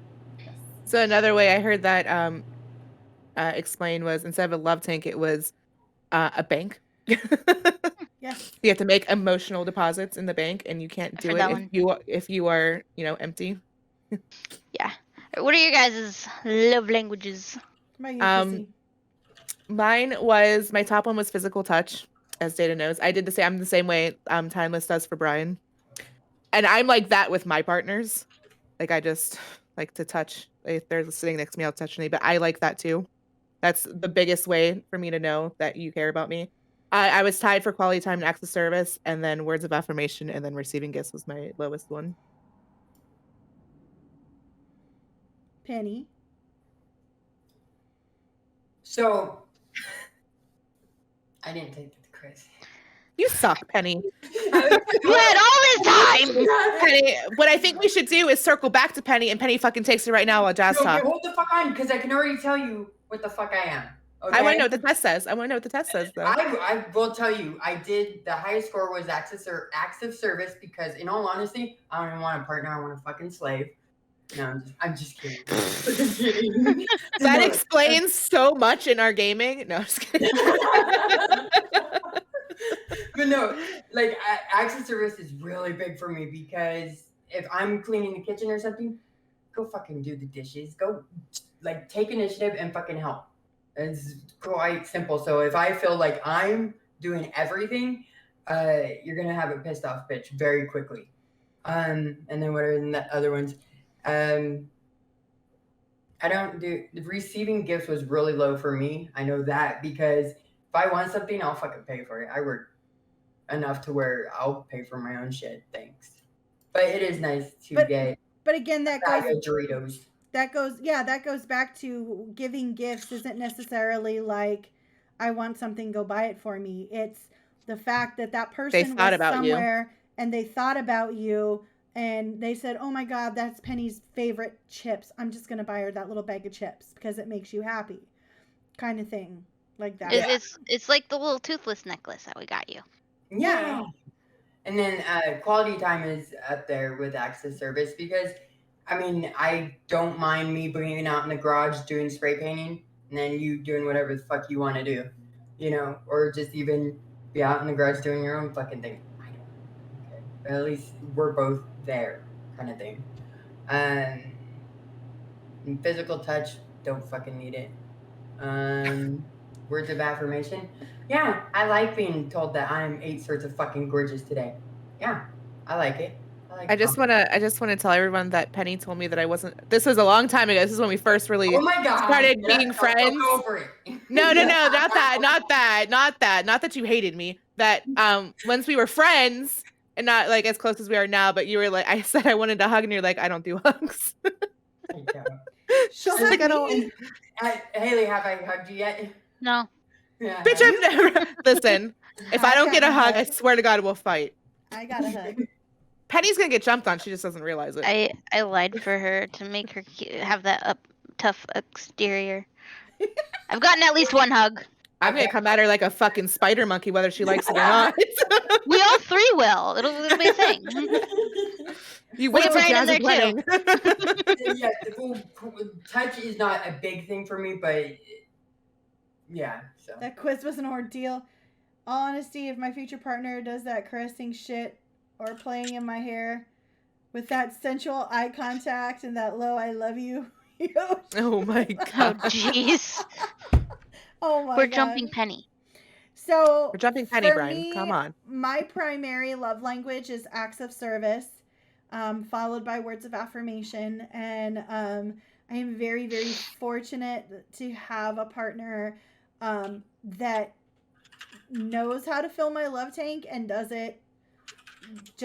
He just does it. You know, when we were getting up and going to the gym at 4 a.m, he didn't have to go to work until like 8 or 8:30, but I had to be to work at 6:45. And we would come straight home and I would jump into the shower.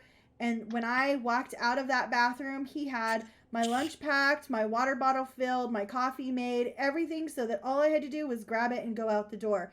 And then he went and laid down. If I'm tired, like, you know, he knows I have a broken back.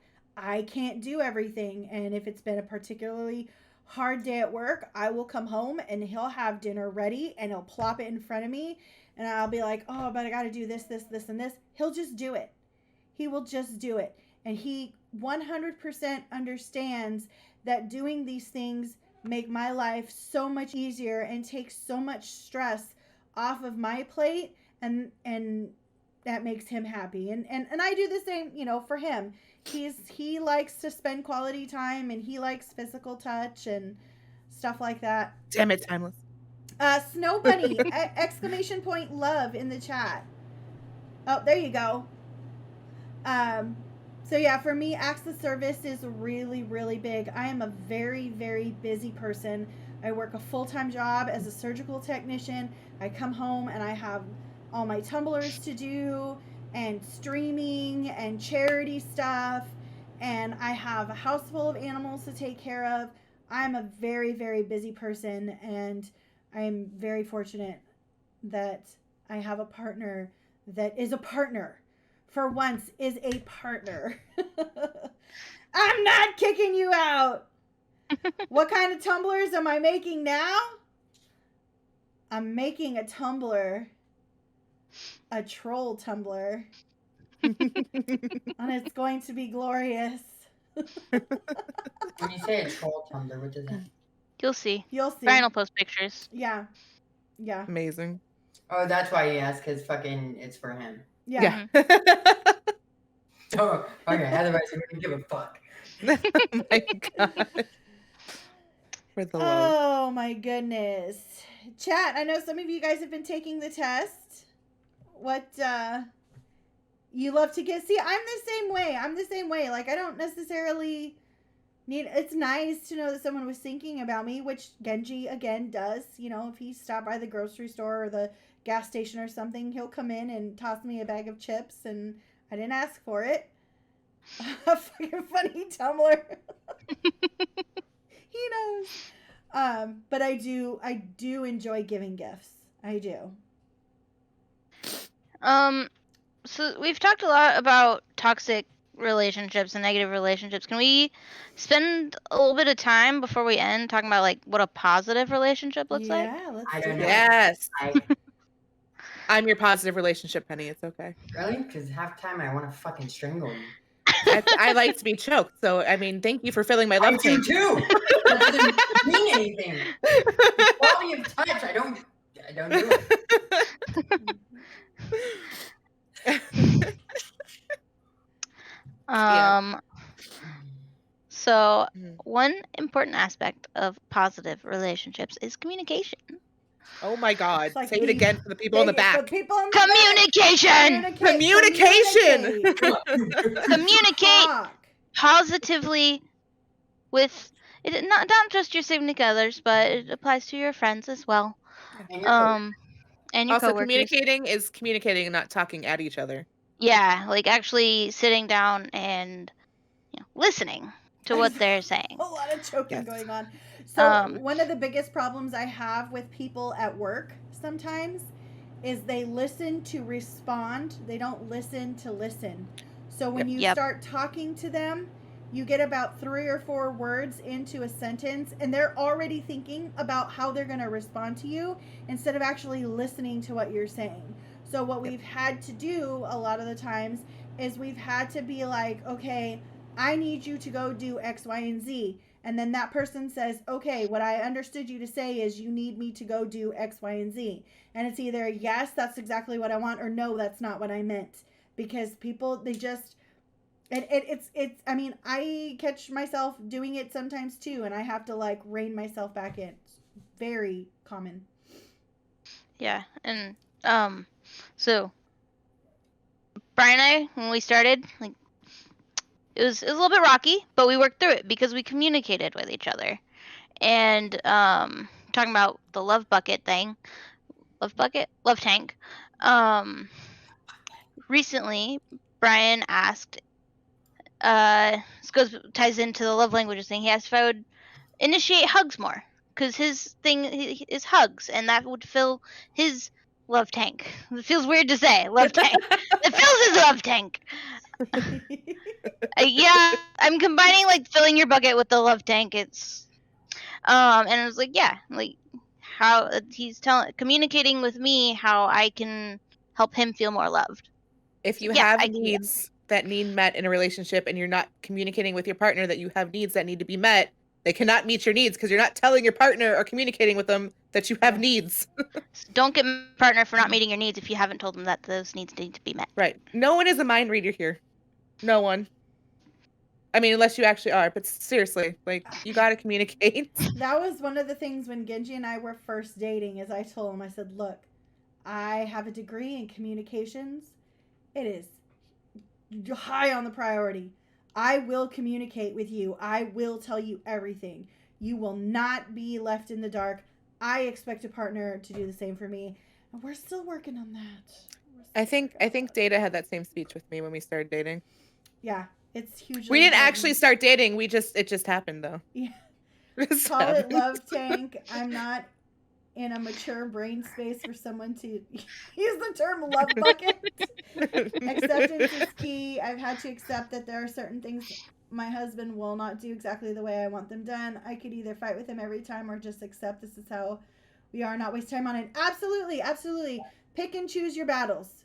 Definitely, you have to pick and choose your battles. You know, you're absolutely right. Like, there is a certain way that I do things at work, here at home, and it's okay if someone doesn't do it the same way, as long as no one gets hurt and what needs to get done gets done.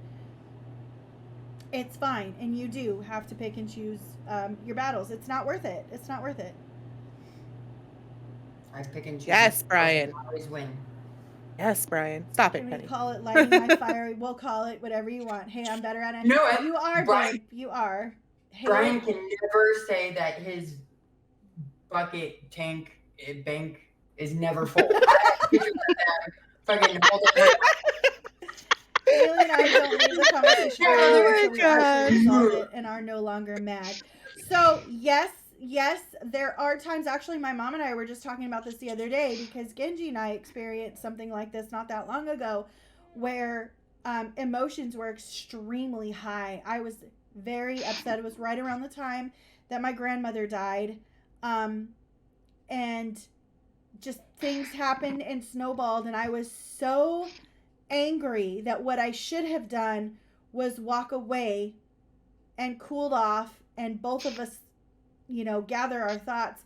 But I didn't, and I needed answers right then and there, and I ended up just yelling at him, which triggered a trauma response from him due to some things in his childhood, and we just got nowhere. We got absolutely nowhere. And at the end, you know, we worked it out, we resolved it, and even though he hurt me really bad with what he did, I went to him too, and I apologized. I said, I came at you last night, and I should not have done that.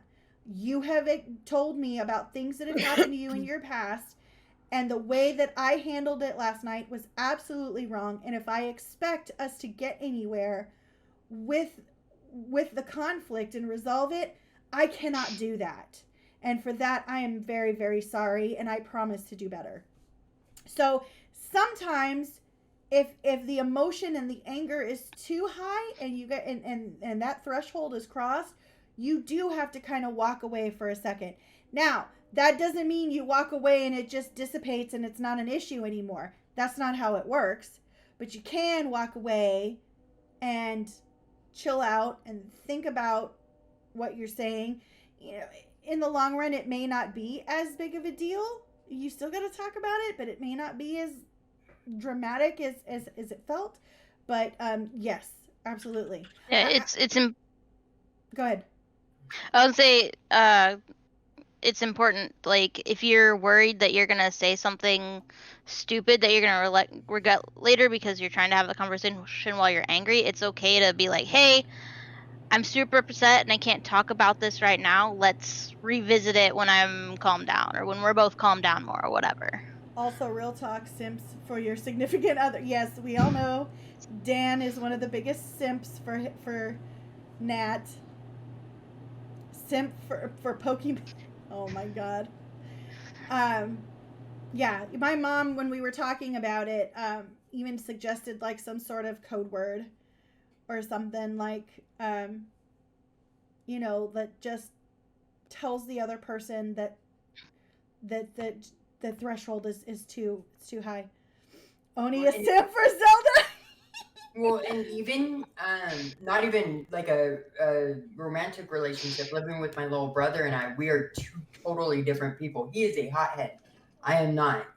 And he will fly off the handle. And a lot of times I overthink or try to word things correctly. So I'll take some time to figure out how to word it so he doesn't fly off the fucking handle. And a lot of times him working at Goodwill and then me with my job, we have to deal with customers.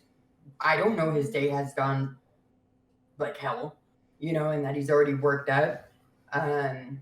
So we've gotten to the point where instead of him exploding on me, because as soon as you start yelling at me, I tune you out and you were done. You're cut off from my brain. But I told him, instead of yelling at me, let me know, not right now. Just not right now. Yeah. You know? And that's okay. Yeah, exactly. And it's like, okay. And I will back off and it's like, I'll leave it alone. I've walked away from Penny before, quite a few times. I would leave her unread sometimes for an hour while I calm myself. And then I come back like, okay, listen. I think I did that to a lot of people. You did. I can't remember what we talked about. I think you took something I said wrong. And you like kind of flipped out on me. And I read it for like 20 minutes. I'm like, this bitch. Motherfucker. That's not even what I said. Yeah, so I left and I came back. That was a lot of times, like with the miscommunications and stuff like that. It is that, like me, for example, with Kiss, I'm already having a fucked up day and I'm twisting everything she's saying wrong. Or I've gone into Queen Chat with Jazz and Kiss, and I'm like, I know I'm about to PMS and fly off the handle, so I don't even want to deal with you ladies right now. I'll see you later. And I think that's what happened. Like I came back and I was like, okay, listen, let me explain it to you again. And then you're like, oh, right. And remember when you were having such a hard time with your cats and you and I were texting and you were like, oh my God, and I'm going to take them to the shelter. And I was like, Penny, this isn't you. I think there's something else going on. And I think you need to figure out what that is, because you're deflecting onto your cats. And sure as shit, there was other shit going on, and we have worked past that. Yeah. But this is a really good example of a partnership and a friendship. Penny and I have been friends for over 10 years. We've been friends for about 12 years now. Like real life friends. Like we lived near each other at one point. We lived near enough to each other that we actually hung out. And I know how she is, and she knows how I am. And I'm comfortable telling her in the most respectful way, dude, you're just being a bitch.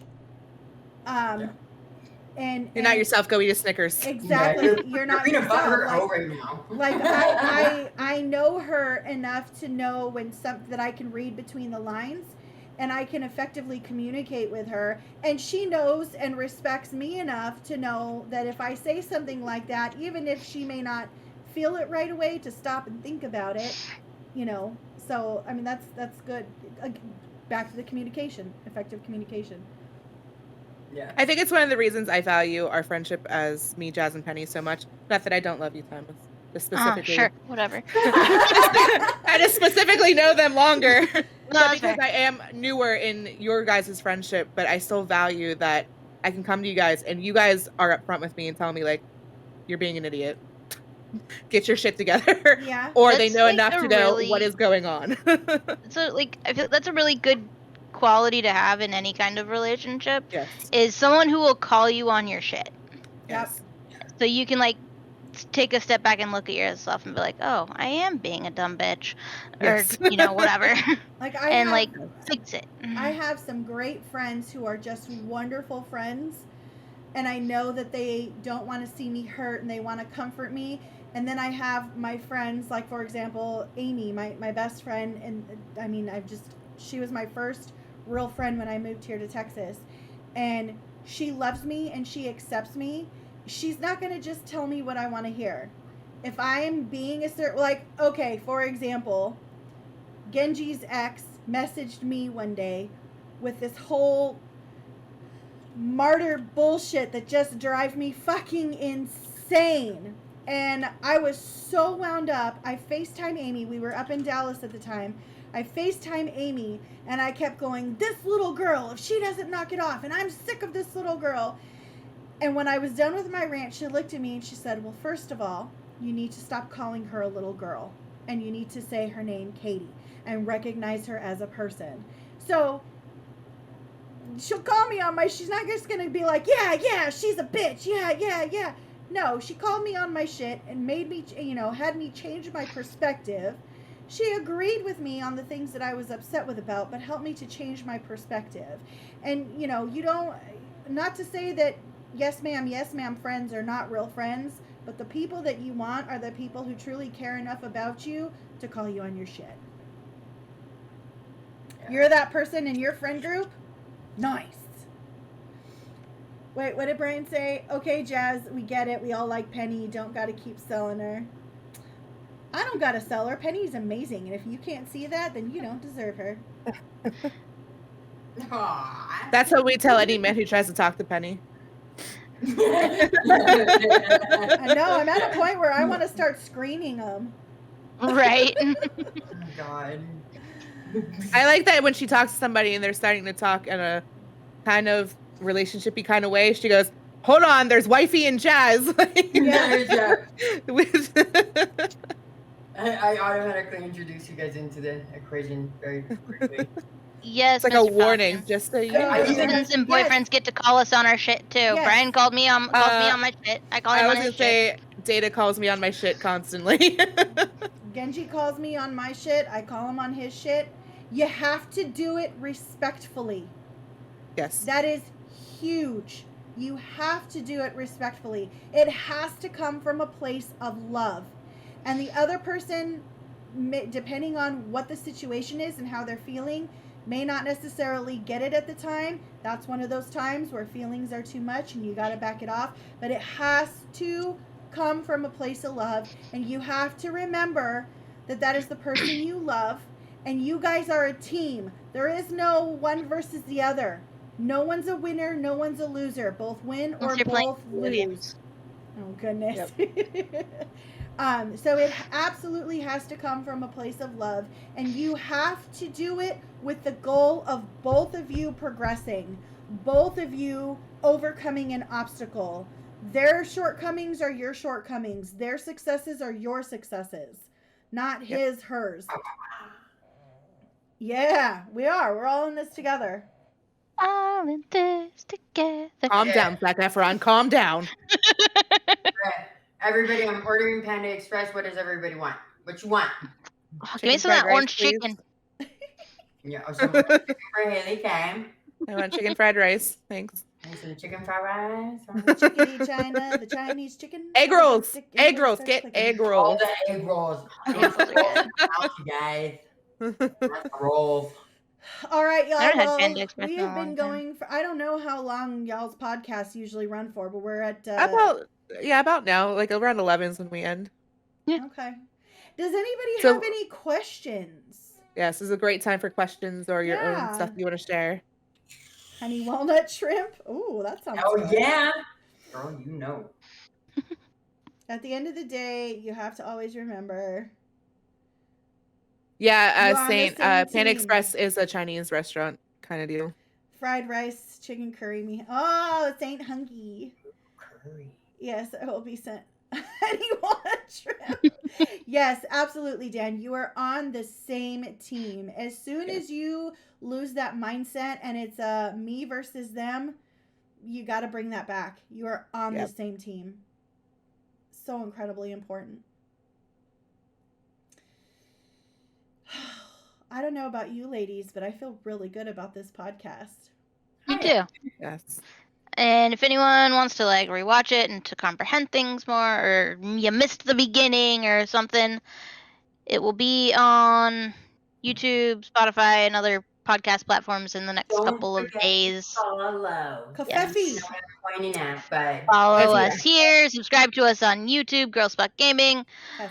I think it's like and follow it on Girl Spot. It's Girl Talk with Girl Spot on Spotify as well. Yes. Yes. Yes, this will be up on YouTube and Spotify. We appreciate It's also you all being here. Go ahead.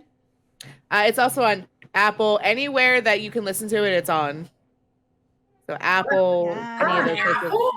Yeah. You didn't know? No. We're on like everything. So basically, we'll put it up on Anchor, and it puts it out to all the places that we're signed up for. No, I'm not, people. Babe. I've been in this emotional turmoil all fucking day. Dude, fucking lay the guy or do something. Jazz, I'm gonna tell you this because I feel like it needs to happen. Just give him a blowjob and he'll be fine. Seriously, okay? please. Wow. Penny's eyes just got so big. I know. I've never seen Penny so interested in my sex life. This is just overwhelming. Fuck, man. We appreciate all of you guys being here, all of your input and everything. This has just been a fantastic podcast. I'm so glad that we did it.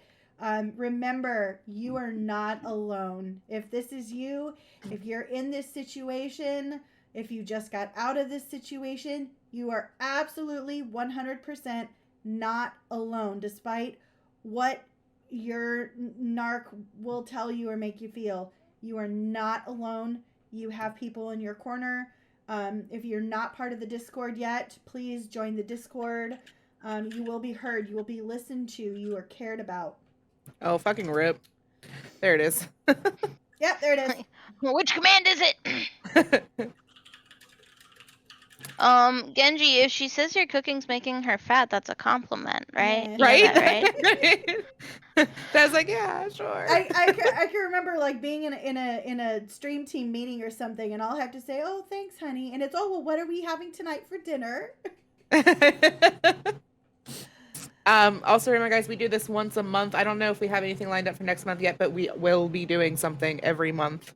Keep an eye on the socials. I can share the things I have here lately. I helped a friend out of an abusive marriage in the last 4 months, and she walked away from our friendship about 2 weeks ago.